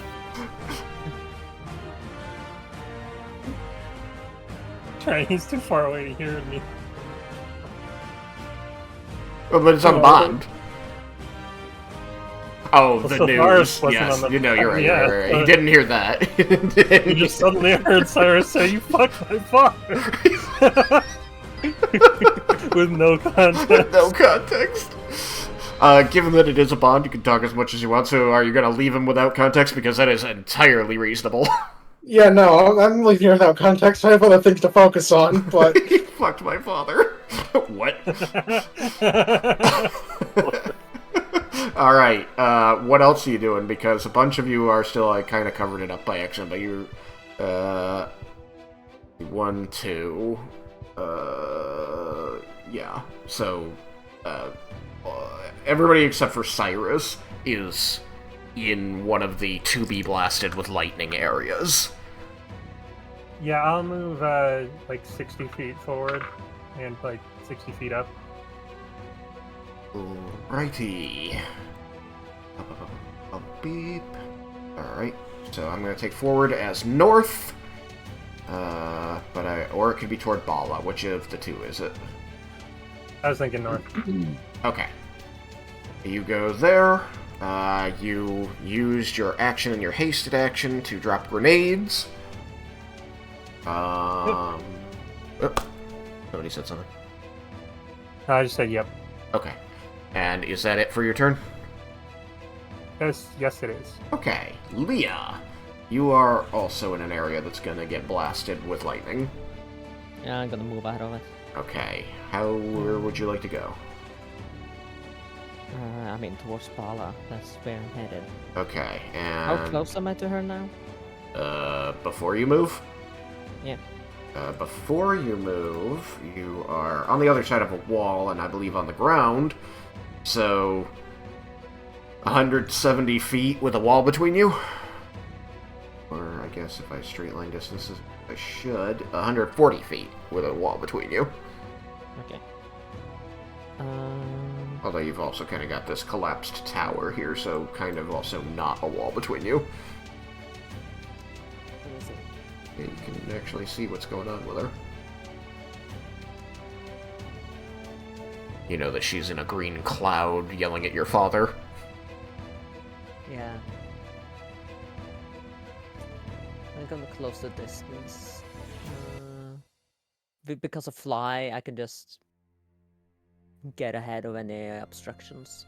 Alright, let me quickly turn you up a little. I hope I can. I cannot. Okay. So you're gonna go up into the air, and you're going to fly straight up. What's the distance you can go? 180 total? 180 total, yeah. Okay, so... And you want to be a little distance away, so maybe over by where Kubriel is flying? Yeah, that might be good. You can also go, like, as far out as this, so you could be, like, so that you're not in an easily blasted area with everybody else. You could be further toward the coast, toward the docks. Yeah, that might be a good idea. Okay. Oops, that was measure. Zoop. Right there. So, alright. You... As you fly this way, you know, you're focused on the dragons, you're focused on your friends, but as you take flight, cross over the wall, and begin moving strategically to kind of help your father with Bala from another angle, you can't help but look at the ground beneath you and begin to recognize these places from your childhood. The dock that you used to visit, that you made friends with the merchant captain on, the buildings that you used to have to pass down the alleys of every day and, you know, dodge pickpockets and beggars. You can see where the orphanage stood before you destroyed it. You can still see the darkened ring around the building that had been left by the flames. But what you do notice is that the rubble within that ring does not look like that of a burned building. It does not even look like that of the building that you used to live in. It seems that something new had been built there, or at least been begun to be built there, before being once again destroyed by the coming of these dragons. So even as the town began to move on from the destruction that Zephyr had wrought through you, more destruction found and stopped that progress. So you used your action and your hasted action and movement to dash over there. So that's all of your economy, right? Yeah. Okay. Lorelei is keeping with you at this time. And I'm now within, like, shooting range. Oh yeah, absolutely. Your shooting range is like 180, right? It's been a while. 300, maybe? Eldritch Blast is 240. Yeah, so you're within 100 feet of her in this location. So you can easily hit Bala if that's who you wish. You can also see that Shisharan is continuing her march toward what's going on here, and she is also in your Eldritch Blast range. Carasoth continues to move away, but he is also within your Eldritch Blast range. Dang. He is not paying any attention at all to what's going on here. He seems completely unbothered. I would suggest we not bring him into the fight yet. Let's focus fire on one dragon at a time. I think it's good. Get them out. Alright. So, at the end of your turn, Bala's gonna use a legendary action. I guess I'm landing on the rooftop because of where he put me. Yeah, you can land on the rooftop. You don't have to. Yeah, you can just stay flying. But if you want to land on the rooftop, you absolutely can. Trying to get a position where I might be able to like dodge behind the chimney. Okay. Is there anything, I'm sorry to ask, but is there anything you can do about your volume on your end? I've already got you cranked to max, and you're very quiet. Really? Yeah. Let me take a look. Alright, thank you. So, legendary action. Yeah, I think that, Bala is going to... Oh, not actually gonna work. Oh wait, yes it is, because she has greater range than what's written there, because she's bigger than that. Okay. So, she won't be able to hit Kubriel, but she's gonna hit, Raiken with this, and she's going to, she had reared back like she was going to attack you normal since her spell didn't work on you. You're going to see she spreads her wings and flaps them, and it just blasts this gout of poison down the slope away from her, down the road. So Vendar, as you're heading up there, you just see this cloud of poison just streaming at you, propelled by the wind she created. Raiken, you need to make a dexterity saving throw. Oh no, my worst one! I know! Remember one of my that worst haste ones. gives you advantage on it. It's true. Because you Does took he his have potion of haste? speed, right? He did. Yes. I did. And don't forget your plus 2 AC from that as well. Come on, LED dice.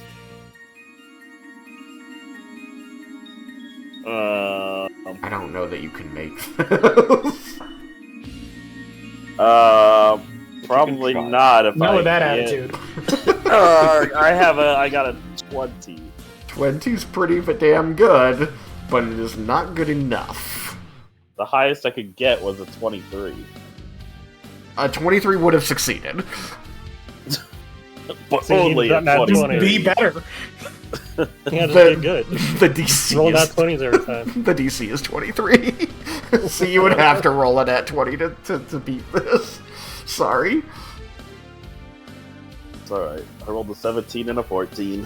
Alright, so this is gonna deal damage. These damages.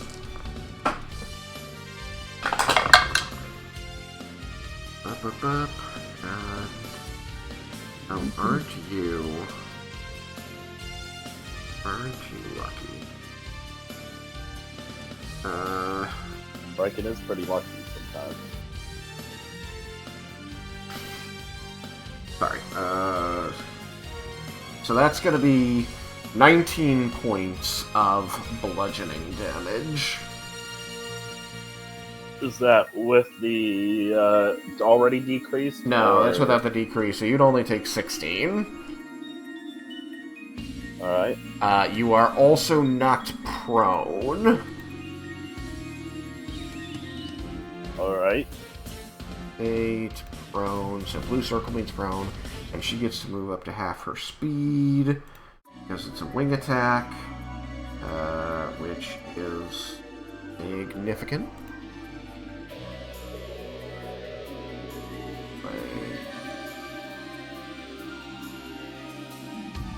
Don't worry, guys. I still have 3 temporary health. Just gonna land over here. She flaps her wings, knocking you down with a gust of wind, blasting her poison toward the party, and lifts off slightly and lands on the other side of you as you're prone. We'll represent it like that. There's the poison she sent down range.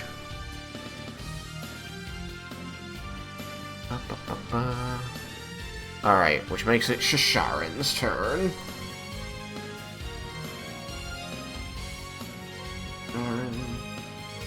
Moving. She seems more concerned, so she's probably going to actually fly over.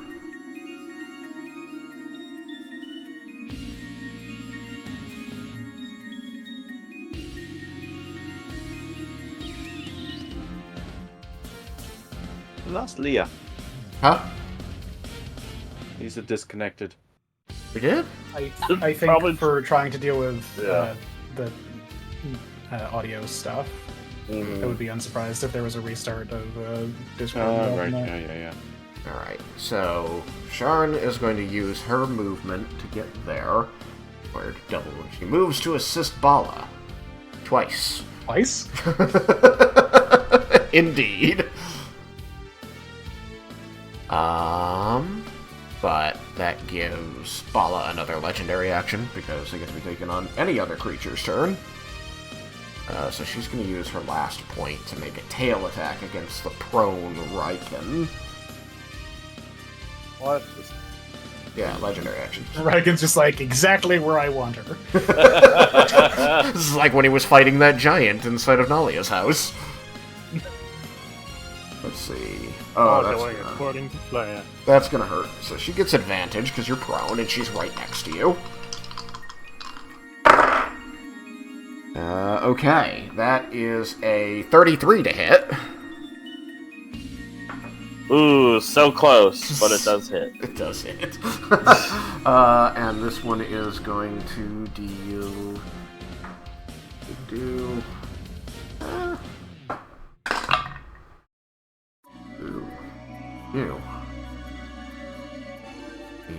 19 points of bludgeoning damage, reduced by 3 to 16.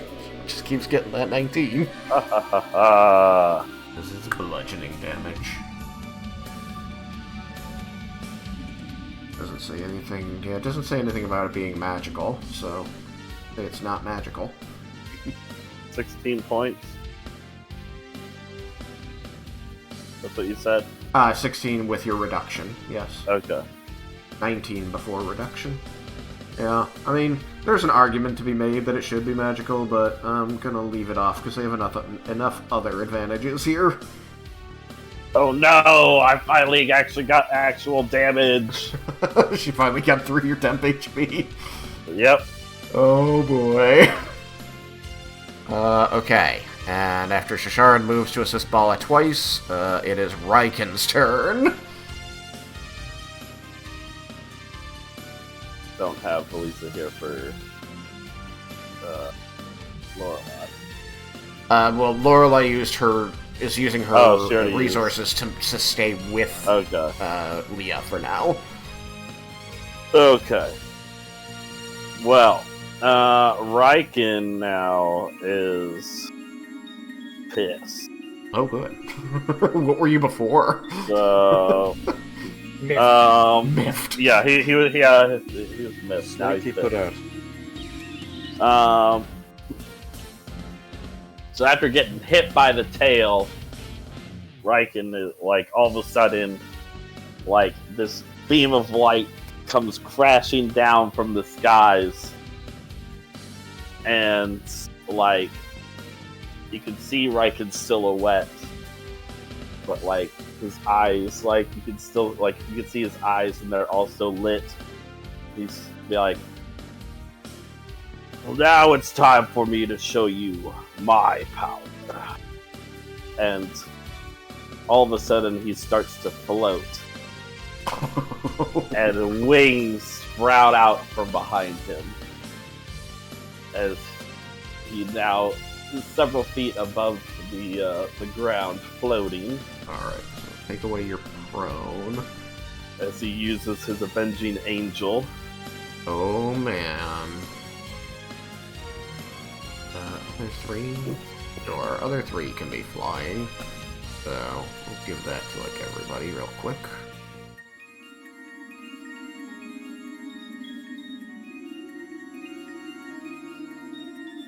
These people.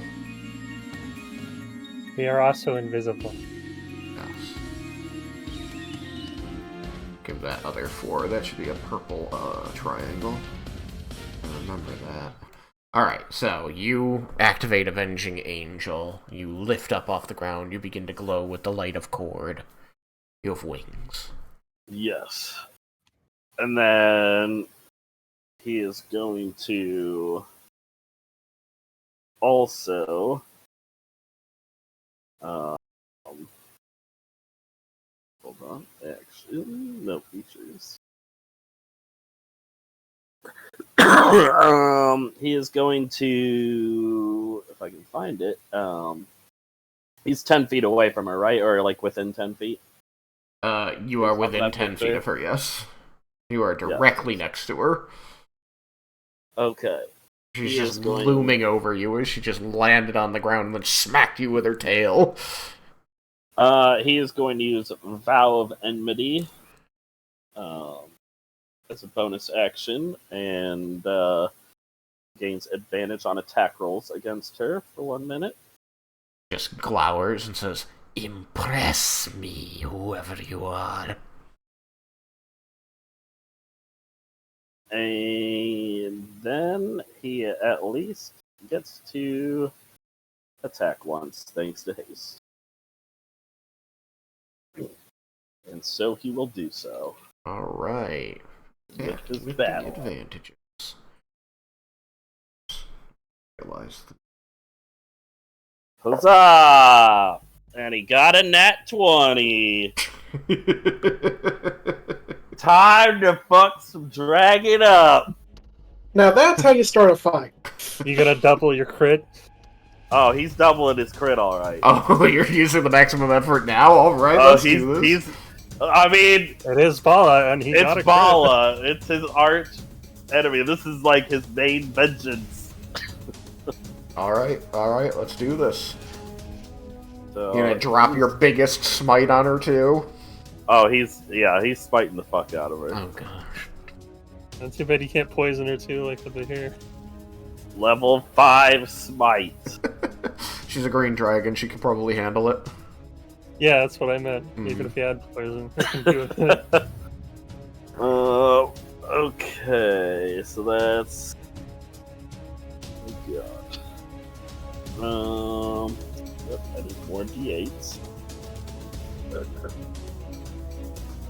All the...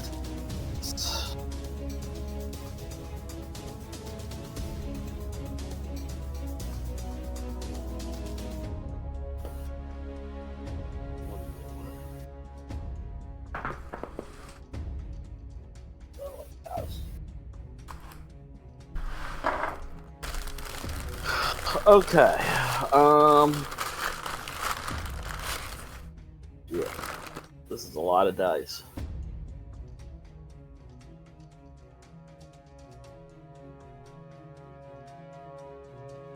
So let's do my normal attack. First, get that out of the way. That's probably not going to do much damage.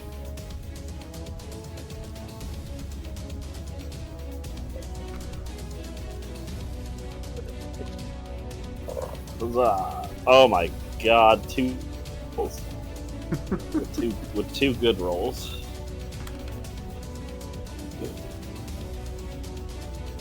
So that is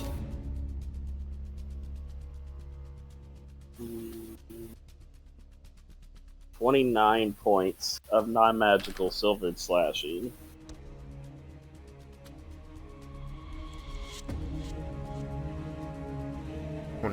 Points of non-magical silver slashing. And then...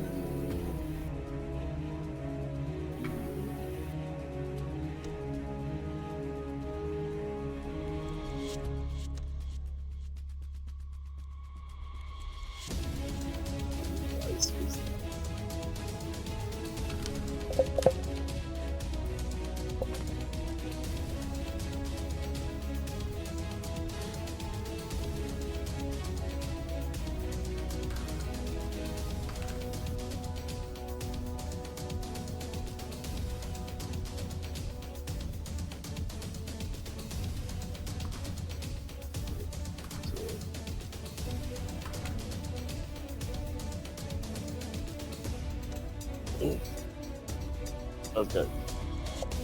This is 7.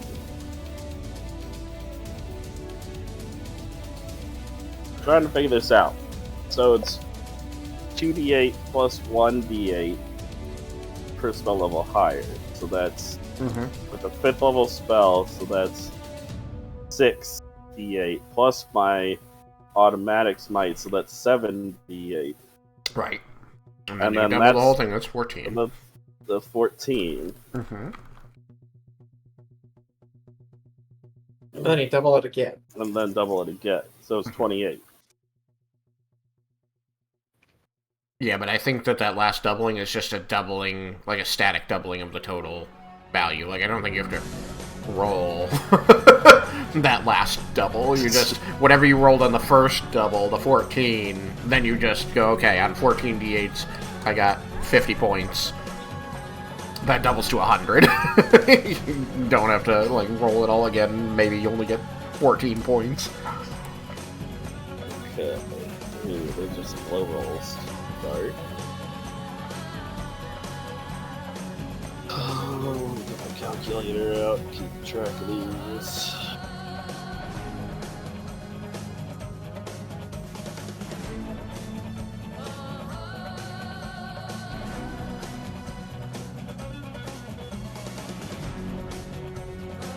I only got 1 8 out this first 7 rolls.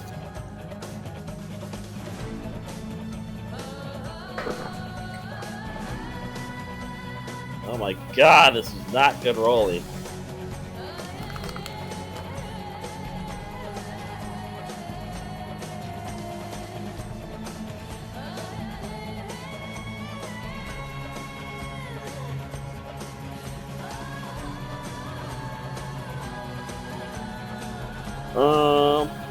Well, if I double that, what I got,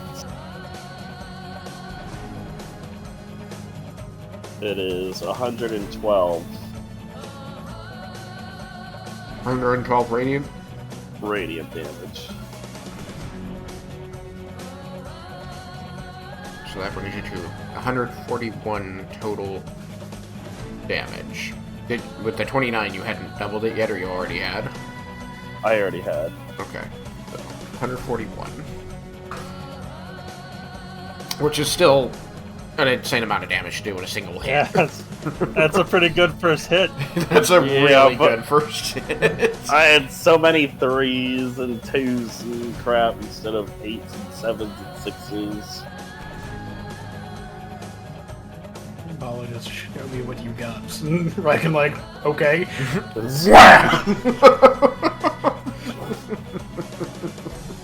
He's It very actually puts literal. poison on you, if you could. So,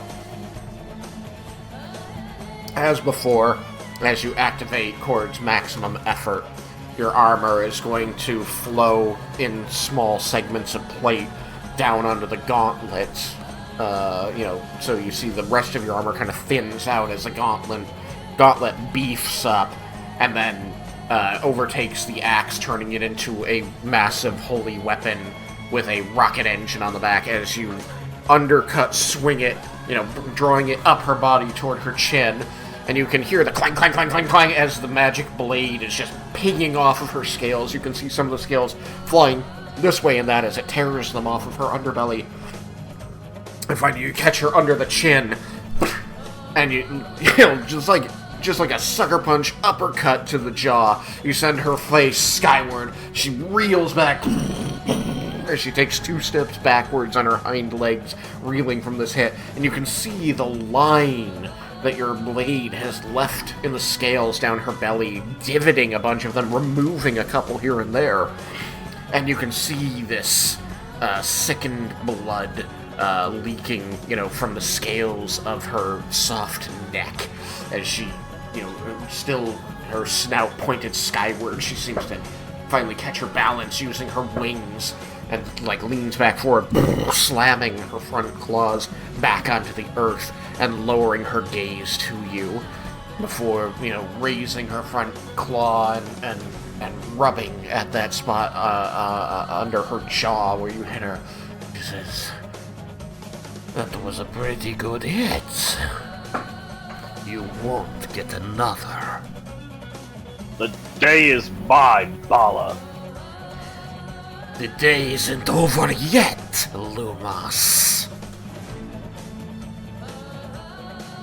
At least he actually called the blue box.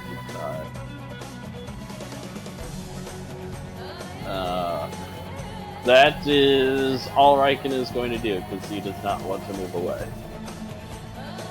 Doesn't have any more legendary action points left, but let's check on Shisharan, who's in the area now.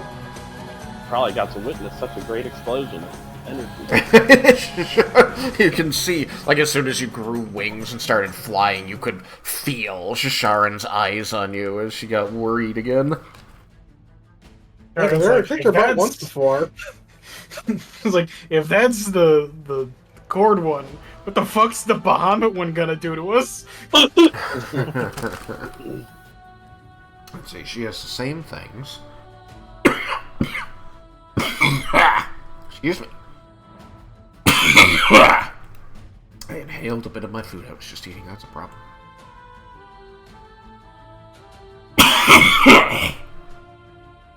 Don't choke on your own aspirations. Oh, it's too late. It's already happening. Is the sound better, by the way? Well, it is. It's actually a little too much. Can you dial it back just a smidge? I mean, didn't you turn me up to like 200%? Oh, I did. Okay. Yes. All right. Let me dial it on my side. Good point. Good point. Let's dial you down to here. All right. Give me a little talkie. A little talkie. I like that. Little walkie-talkie, on without the walkie, just a talkie. Okay, and then let me compare it.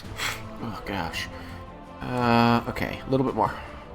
Okay, how about now? Okay, no, I mean, I just needed more talking because I couldn't see the audio bars. All right, awesome. Oh, yeah. That's great. That's excellent. That means I can turn you a little bit further down. I can go to here. Yeah, I had to change the filter and turn off echo cancellation. Turn up the volume from Windows side. I did a lot. Nice. Well, it does, yeah. Now that I've got you turned down a little bit, it was like clippy because I had you at 200, but now that I've moved you down to a much more normal number, that's like perfect. Thank you for doing that. Okay. Good. Okay.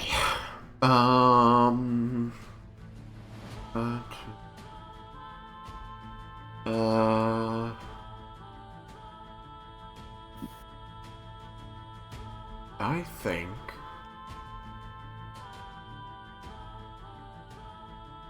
she's going to wing attack. Can you roll a dexterity saving throw for Kubriel? I can.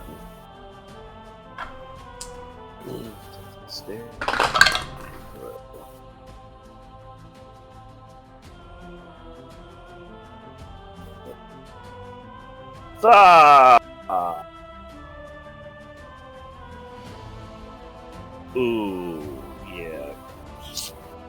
Kubriel definitely got hit. That's a nat 1. Oh, okay. Did not see it coming. This was the die that gave me the nat 20 just last turn. Kubriel was too impressed with Raiken's strike. I I had to balance out. You get a nat 20, you gotta get a nat 1 then. Kubriel's just in the air even. cheering like, yes, that is my friend. Boom. Ow! Feeling cold proud, and then knocked on her ass. So she's gonna take 19 points of bludgeoning damage because I can only roll 19s. And be knocked prone. Right. Prone. Are you okay to track her HP since you've got the stat block? Yeah, that's what I'm doing right now. Okay, cool. Did she also get 22 temp HP? Yes. Oh, I might have to add that. Okay.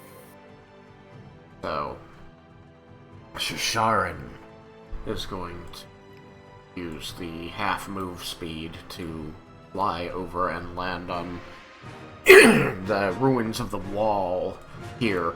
Landing basically right near the invisible party. You just see her, like, boom, her claws come down on the top, what's left of this portion of the wall, and her neck cranes over as she looks out, sniffing the air there, and then you can see her attention is caught. I have one question. Mm-hmm.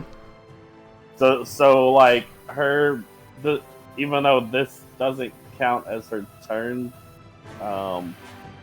before, does that mean, because my thing for avenging Angel is only on their turn, so she can move and it wouldn't count against her then? Well, help me understand what you just said? Is that on Bala and not Shasharan? Well, it works on everyone. That the first time any enemy creature enters within 30 feet of you or starts its turn there during a battle, the creature must succeed on a wisdom saving throw, which I assume they're going to win anyways, but I still want to make sure that it happens when it's supposed to happen. Okay, so I mean, like, that should have happened, because it's when they enter 30 feet, that should have happened on the, at the end of her other turn, when she moved down here. Well, she moved before I moved, so that's why I'm saying it's not her turn, it doesn't work. No, she's lucked out. She fit into that corner case where you moved to her, so she didn't have to do it, and then she moved when it wasn't her turn, so she didn't start her turn in it, so she missed it. Okay, I just wanted to make sure. Yeah, like, I kind of figured that was okay. You'd be right if she had started her turn there, but she didn't start her turn there. She's moving when it's not her turn, because she's a legendary creature. Okay. I mean, again, not like it matters, because it's a low DC that I figured they're going to win, because they're dragons. Okay, but, like, Bala should be rolling it, because she's been here with you. Whenever as long as she doesn't move, like, from a legendary action and she starts there, like, her turn in it, then yes, because it's right, it hasn't been her turn radius since you did it. Okay, so at the start of her next turn, if she hasn't moved, it'll happen. Yeah. Her turn was, what, right after yours? Bala? No, Bala's way up there. Shasharan was right before me. Sharon's right for you. Right, okay, then you did your thing, so technically it's about to be Yukikaze's turn, but Shasharan is doing her legendary action on your turn. Okay, sorry, it's so easy to get lost on this. There's so many things that have to happen. Well, anyway. yeah, with legendary actions. Yeah. Alright, so, Shasharan, looming over the wall right above the party that just became invisible out here and sniffing the air, and you see suddenly her attention is drawn and her head snaps up to look, and she calls out in Draconic and says, "Is that Seltharis? Did not learn your lesson last time we met, I see. Don't worry. I will take whole wing this time."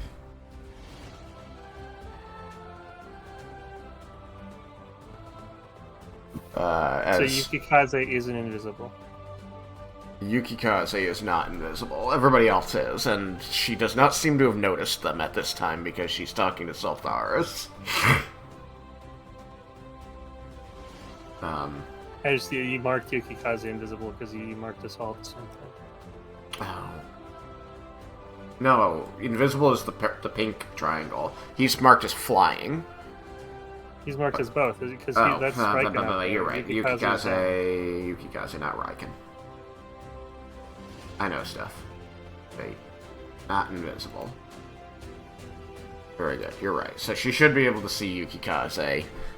She's definitely more interested in Sultharis still. But as Sultharis is flying about fighting other small dragons, I think that she's going to ignore Shisharan's jibe for now. But you below the, at the base of the wall there, you hear and see this exchange, and you can see the acid dripping from Shisharan's mouth as she leers at Sultharis before she turns her head back towards you. Say, but maybe I'll make a snack of you first. Alright, now it is your turn, Yukikaze. You've been threatened.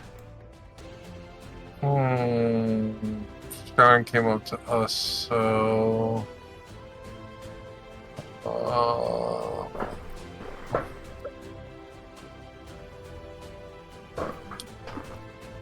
Give up.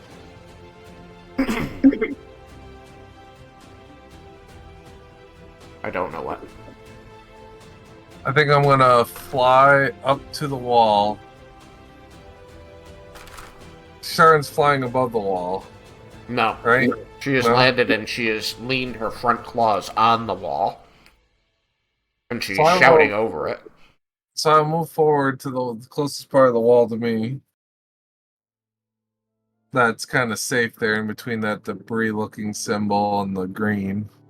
Knowing how big these dragons are, I don't think they will fit on the wall. She's not sitting her whole body on the wall. She's standing on the ground and her front that was are to up on okay. Yeah, that was to Malachi. Oh, okay, sorry, I'm sorry. Yeah, I don't think that's feasible. Shisharan gonna get hit by the lightning flash? Lightning flash? Yeah, I mean, she could.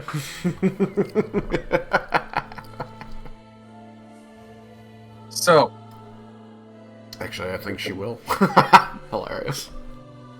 Because she can't move again. I will... So I already have my bow in hand. I forget what the strings do to it other than just making it elemental. Don't they just make it elemental, right? Yeah, it just makes it so instead of firing a regular arrow, the arrow turns into a bolt of ice when you shoot it. Okay. So I'm going to land on the bridge, or on the wall, spread my wings out, make a heroic kind of step forward pose with the bow,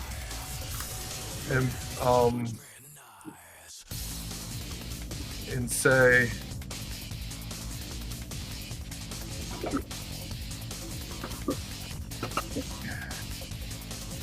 your end is nigh for my clans. And then I'll loose my 4 arrows for my 4 attacks. Alright, roll. Probably roll high enough, though. Sharon's got really decent AC. She's got the second best AC in this fight. So 16, 9... Those are the totals? Nice. 19. So my 2 highest for 19 and... Are those the dice rolls? Yeah, I told you my dice have been on strike. Wow. I swear. And you're remembering to use strength, right? Because it's a strength bow. Yeah. Okay. No, it's already calculated in because it's. I don't know. Yeah. All right, so 16, 9, 19, and 26 is what I heard. Yeah. No, wait. It's 25. 25. Okay. The 25 hits. Alright. And that is... Sadly, the rest will miss. Yeah, of course they miss. I told you, my dice rolls have been terrible. That's an angry die. It is. 11 cold damage. Alright. Shisharan is not immune or resistant to cold, being an acid dragon. So she will receive 11. I'll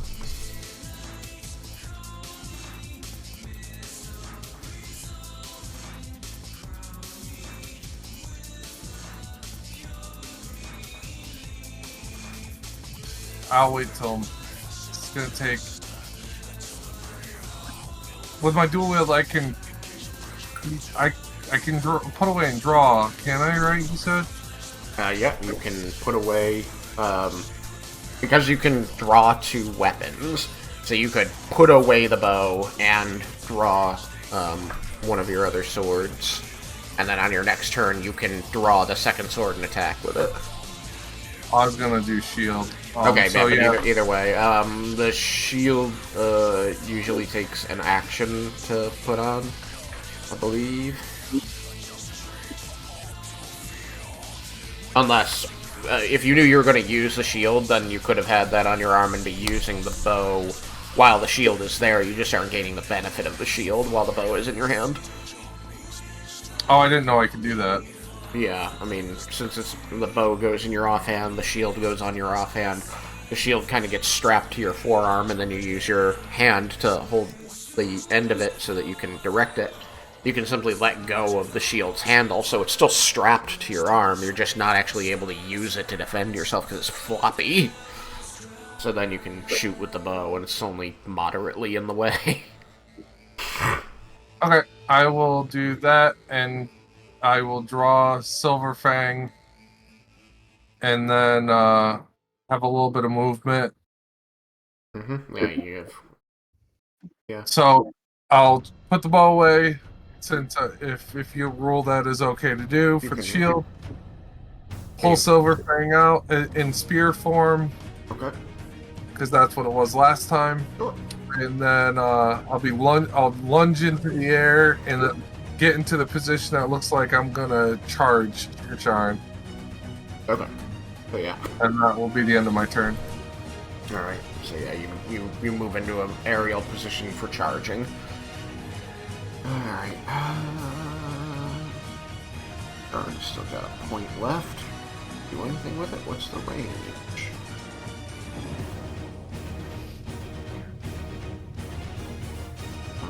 Okay. You're in range of her tail attack. So she's gonna make a tail attack against you. That is a 27 to hit. Yeah, that'll hit. Alright. That will be receiving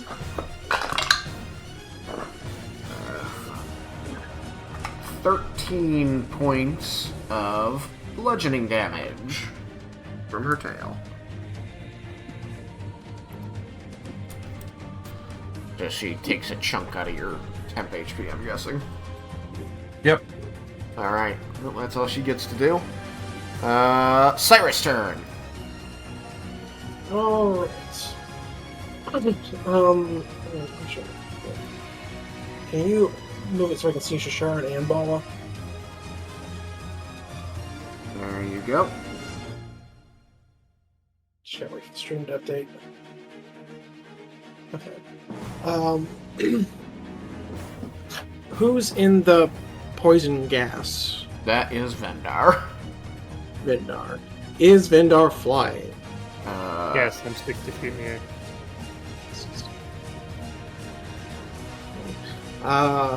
How high are Kubriel and Raiken flying? That's a question for... Kubriel is like 40 feet in the air, and I think Kubriel's prone. Kubriel's prone. She's on the ground. You're right. Okay. Raiken's probably only like... 40... well, 30-ish feet in the air. 30-ish. And how tall are he the had to get up dragons? first. And the dragon's like 60 feet tall, Tristan said. Yeah, they're 100 feet long. They're 60 feet tall. Cool. Then I'm going to fly up into the air about 30 feet. And address Sashari. Allow me to make ourselves perfectly clear. Your fight is with us. And I will subtle cast Meteor, targeting the top half of Sashari and Bala with one meteor, as I think it'll get. When I say up, I mean like directly up, like not moving. You're not moving. On Gotcha. the board. Like, where are we going? I'm just moving. I'm moving vertically, so I have line of sight to places. Mm-hmm. So the meteors are not actually going to hit the ground. They're just going to magically stop part of the way down these dragons. More or less, they are. It's a mid-air detonation. So let me double check the radius, make sure I have it correct. So the radius is a 40-foot radius. 40-foot radius. I think you can get 85 feet. So I'm pretty sure I can bridge that gap between them with one. Oh yeah. So that's 85, so you can hit both of them. Cool. And I'll be trying to like offset it to kind of keep it in like the rubble areas, not to hit houses, which or at least this is all rubble right here, so this is kind of nearly perfect. And then I would have one going at Carasoth, and the other two sent out to deal with clumps of dragons. Oopsie. Wrong thing. One going at Carasoth, you say? It won't do as much to him or her. I'm not actually sure on that one. Carasoth but half of it's still magical bludgeoning damage, so good luck resisting that. There's that. So each meteor is 85 feet across. Yes. Okay. Gosh. If we cast Meteor Swarm on the body of water... You create a steam cloud that raises the temperature of the Earth over the course of the next 15 years. You all have to move to the moon. Single-handedly cause global warming. You're welcome. Okay. Alright, so I'm gonna put the...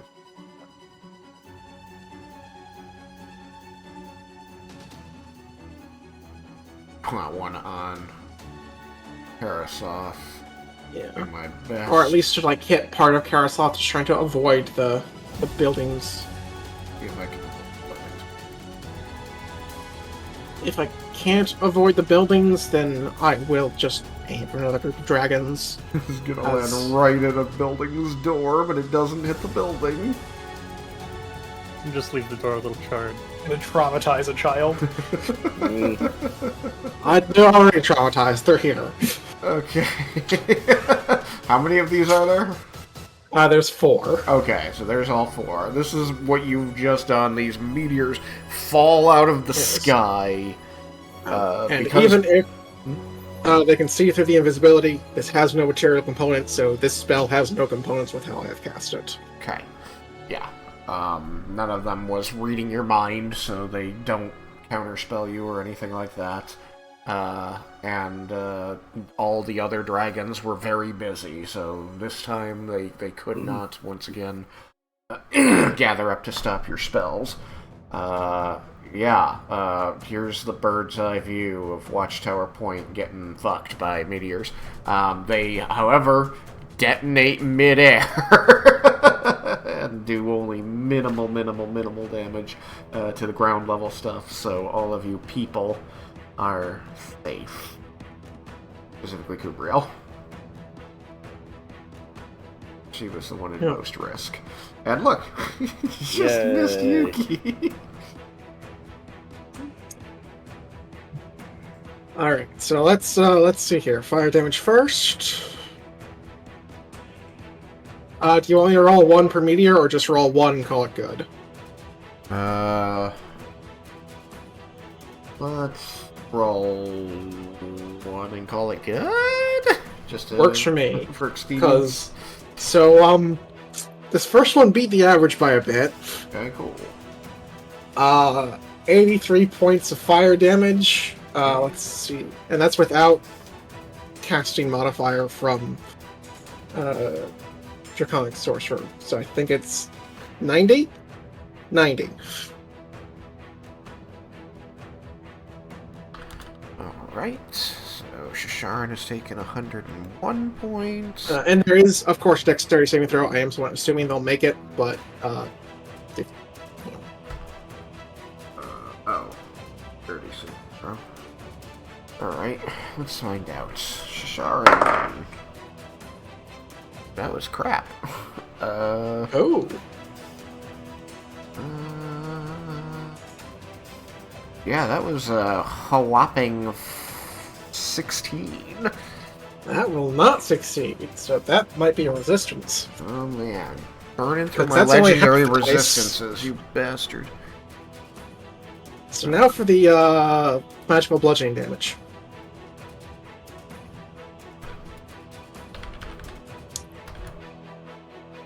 Uh, 77 points, which is much closer to average. Alright, give me a tick. I have to... So that was, 90 and 77. Correct. Alright, just have to quickly aim up. Mark down who's burning their legendary resistances. Alright.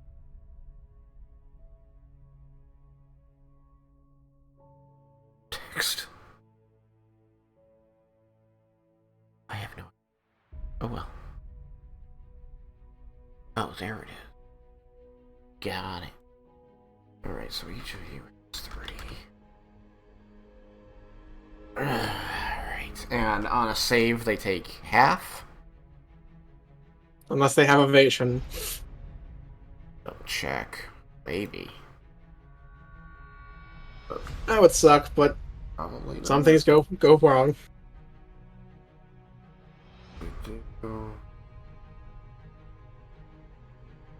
Distance. No evasion on you. You're not in this. No evasion on you. You. Oh, you're not even. No evasion on you. Okay, none of them has evasion. Oh, double check for magical resistance.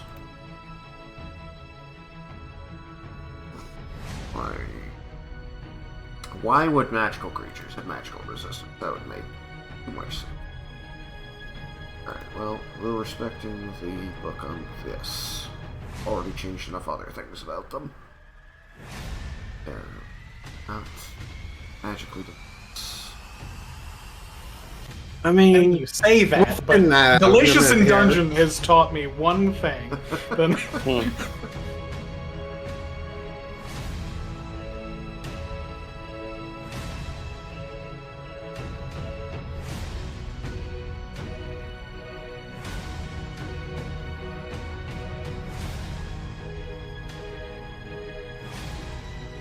how'd Bala end up doing? Right, thank you.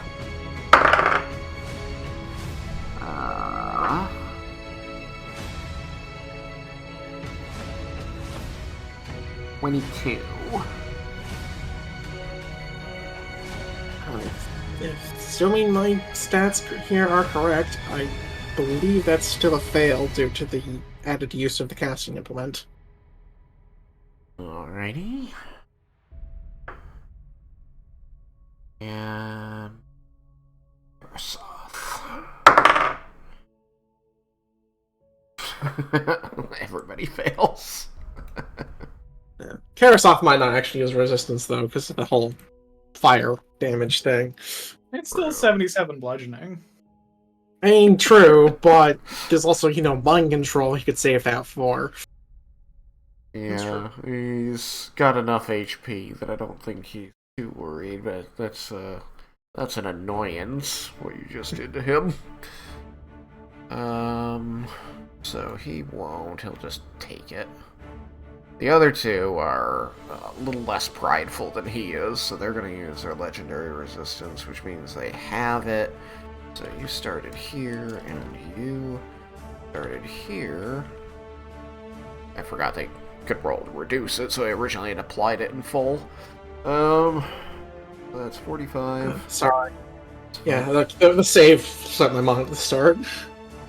This, and then half of 77, 35, and 30.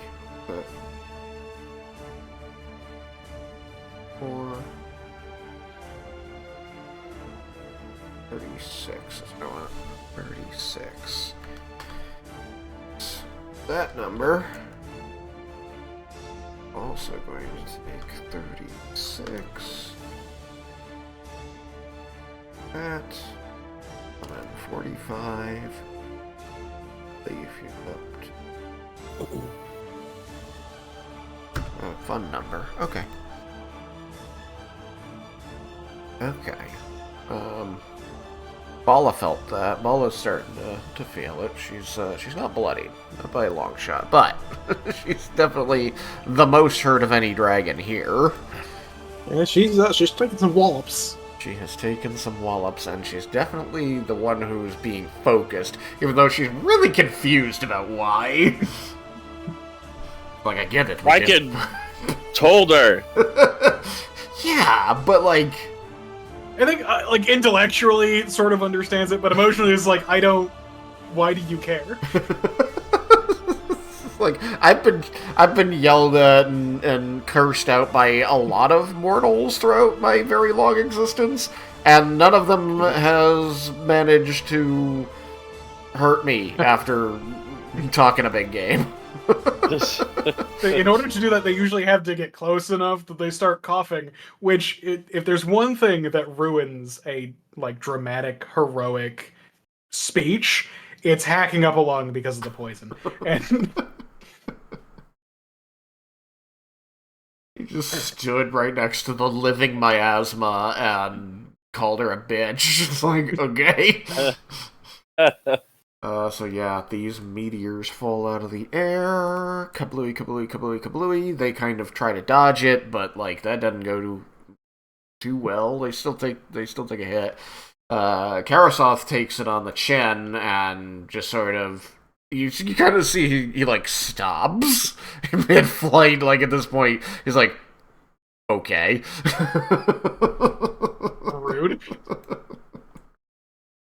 The other dragons that are flying, whole bunches of them are gonna be incinerated and knocked out of the sky by this. There's still a lot left, but you've certainly put a big old dent in the younger dragon population here.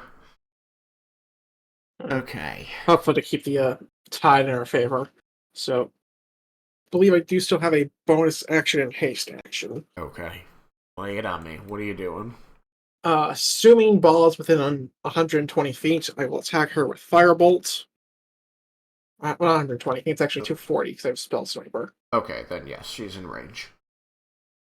Alright, 17 on die. Which, because I still have Dragon Charisma even in this form, that is a 34 to hit. That's gonna hit. For... Dang it, I forgot what I rolled for damage. Yeah, so it's 8 for the first die, 8 for the second die,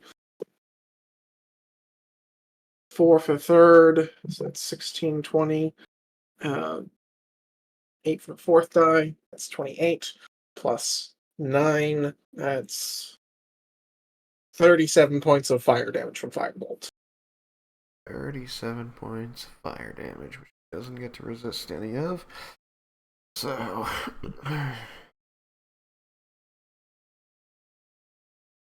Okay. Yeah. And Chunking her down. I will use the hasted action to take the hide action. Take the hide. Just this invisible voice shouting curses at them, and then suddenly meteors fall out of the sky, and then suddenly a firebolt out of midair.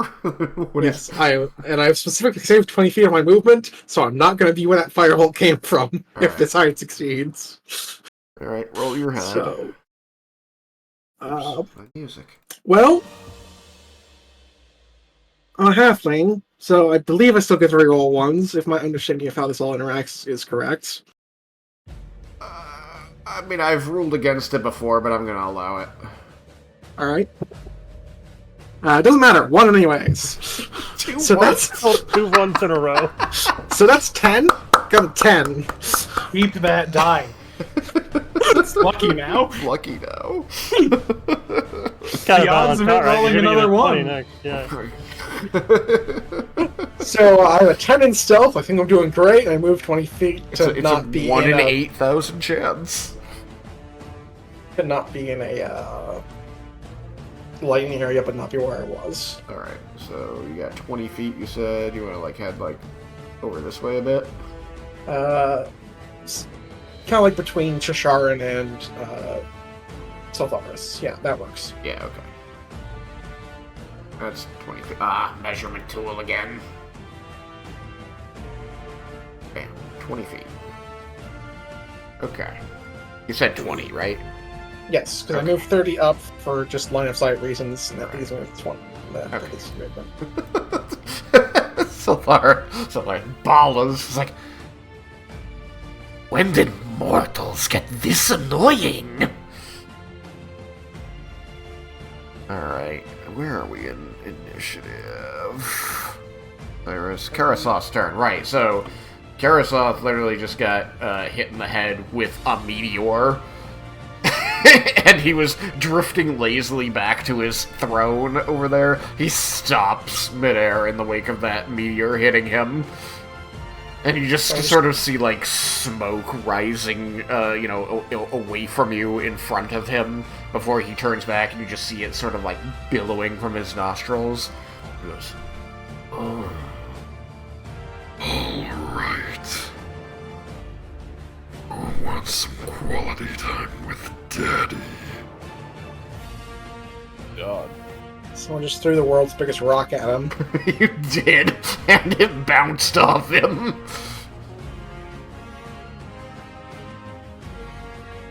It wasn't even 1% of his HP. I mean, it was 1%. It wasn't even 1%. Okay. It's some percentage. Yes. It is some percentage less than a whole number. His movement. You know what? Where's my spell list? Fun shit can you do?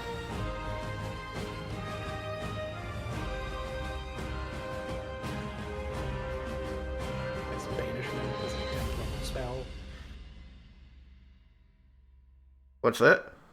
This casts Banishment as a 10th level spell. Should have given them 10th level spells, honestly.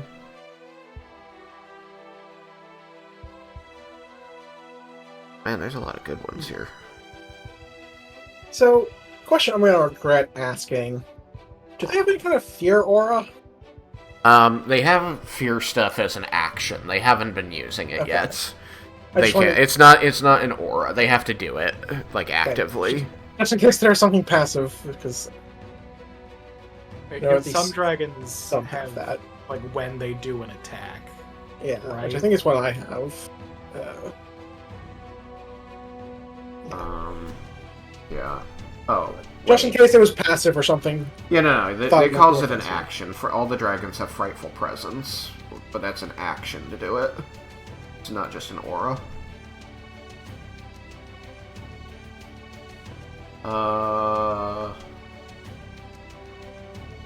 Right. Sorry, I was looking for his fly speed. Oh. Fly speed. No, they don't. I lied. I thought they did. They have to, because the red one goes faster. The red one goes faster.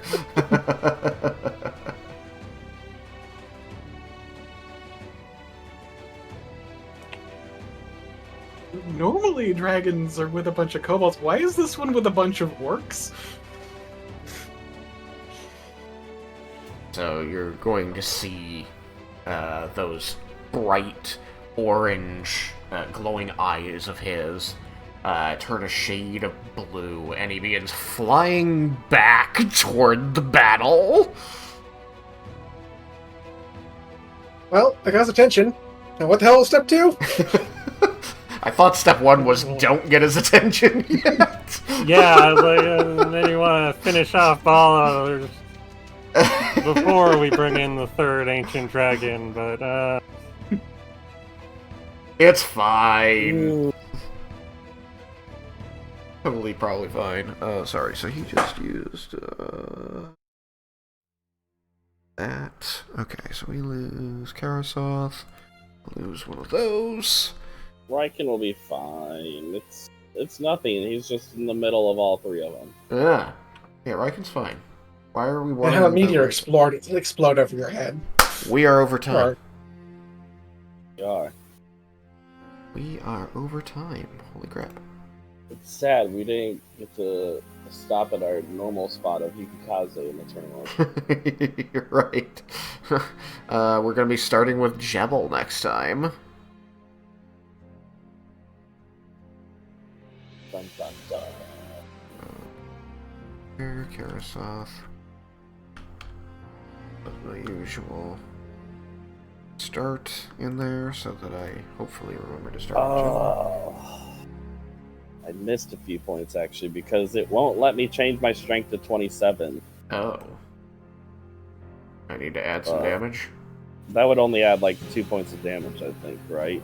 Or 4 points of damage. So, what, you went from a 25 to a 27?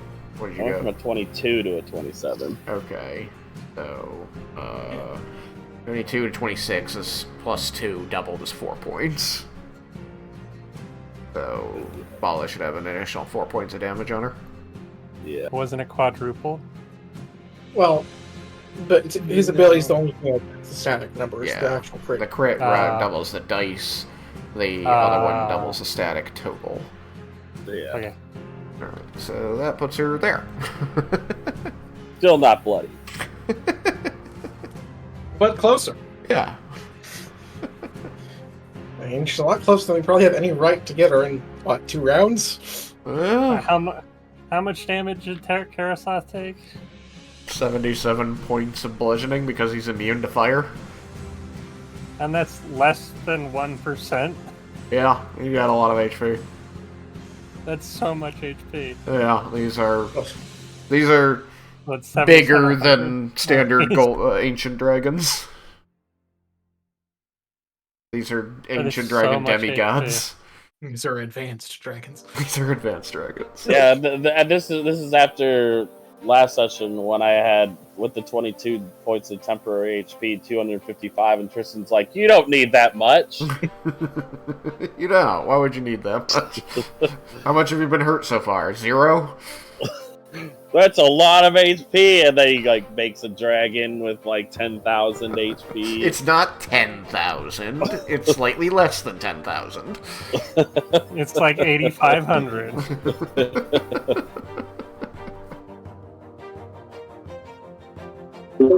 No single creature in this fight has more than 5,000 HP. It'll be fine. Yeah, but when the dragons, like, fuse... Voltron. You took away one of their dragons. They can't Voltron. Yeah, they can just still hop around. Widimir was just one of the feet. One of the feet. Alcimeth seems quite content to be way the fuck over there shooting lightning at you guys. Yeah, Elsamund's the gun. He is the gun. But if he has less than 5,000, then 77 would be more than 1%. No? No. And it isn't 500. It's 5,000. 5,500 would be 10%.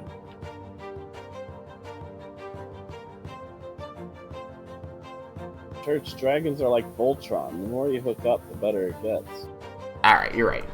He took more than 1% damage. Okay. Okay. It's like some amount more than 1%, but not 2%. Just the 1 pixel on the health bar, just... Still, that's a lot better than it doing. I thought he had like 10,000 HP. I'm like, oh my god. Yeah, that's what the math is working out to in my head. Yeah, I was like, 10,000 would have been a nice round number. Yeah.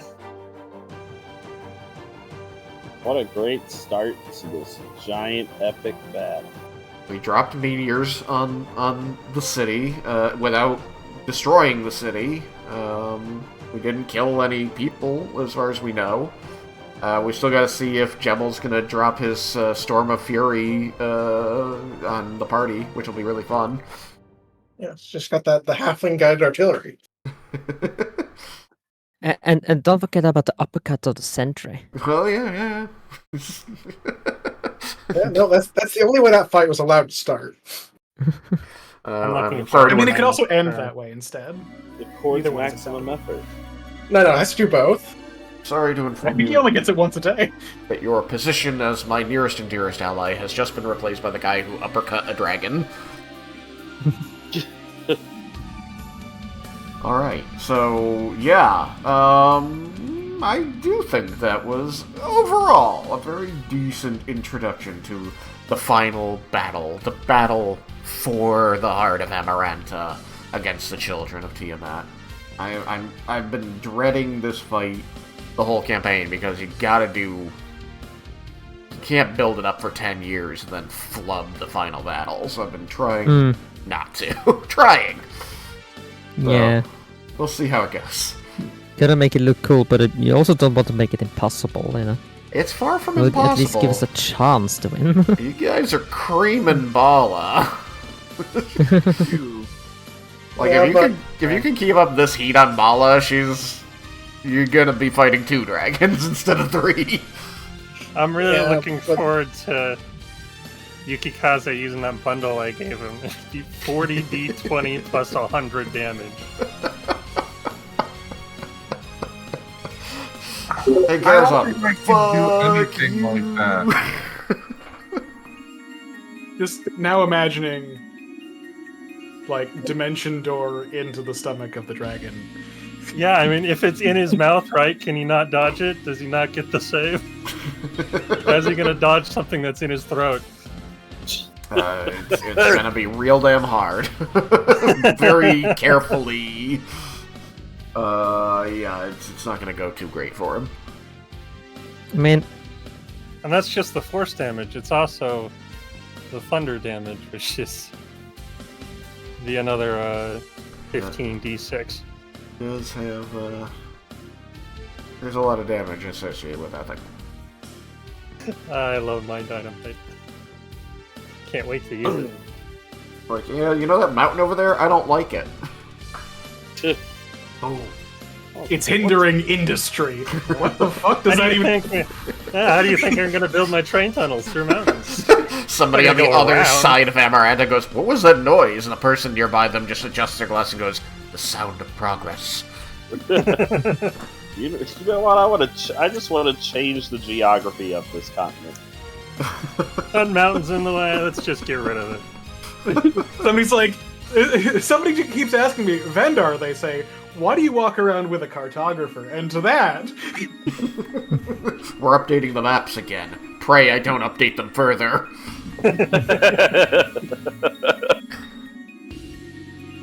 Alright, on that note, we will see you for more fighting of ancient terrifying dragons with players who are way too powerful next time on Everybody Loves Raiken. Bye, stream. Bye. Bye, stream. Bye-bye. Goodbye.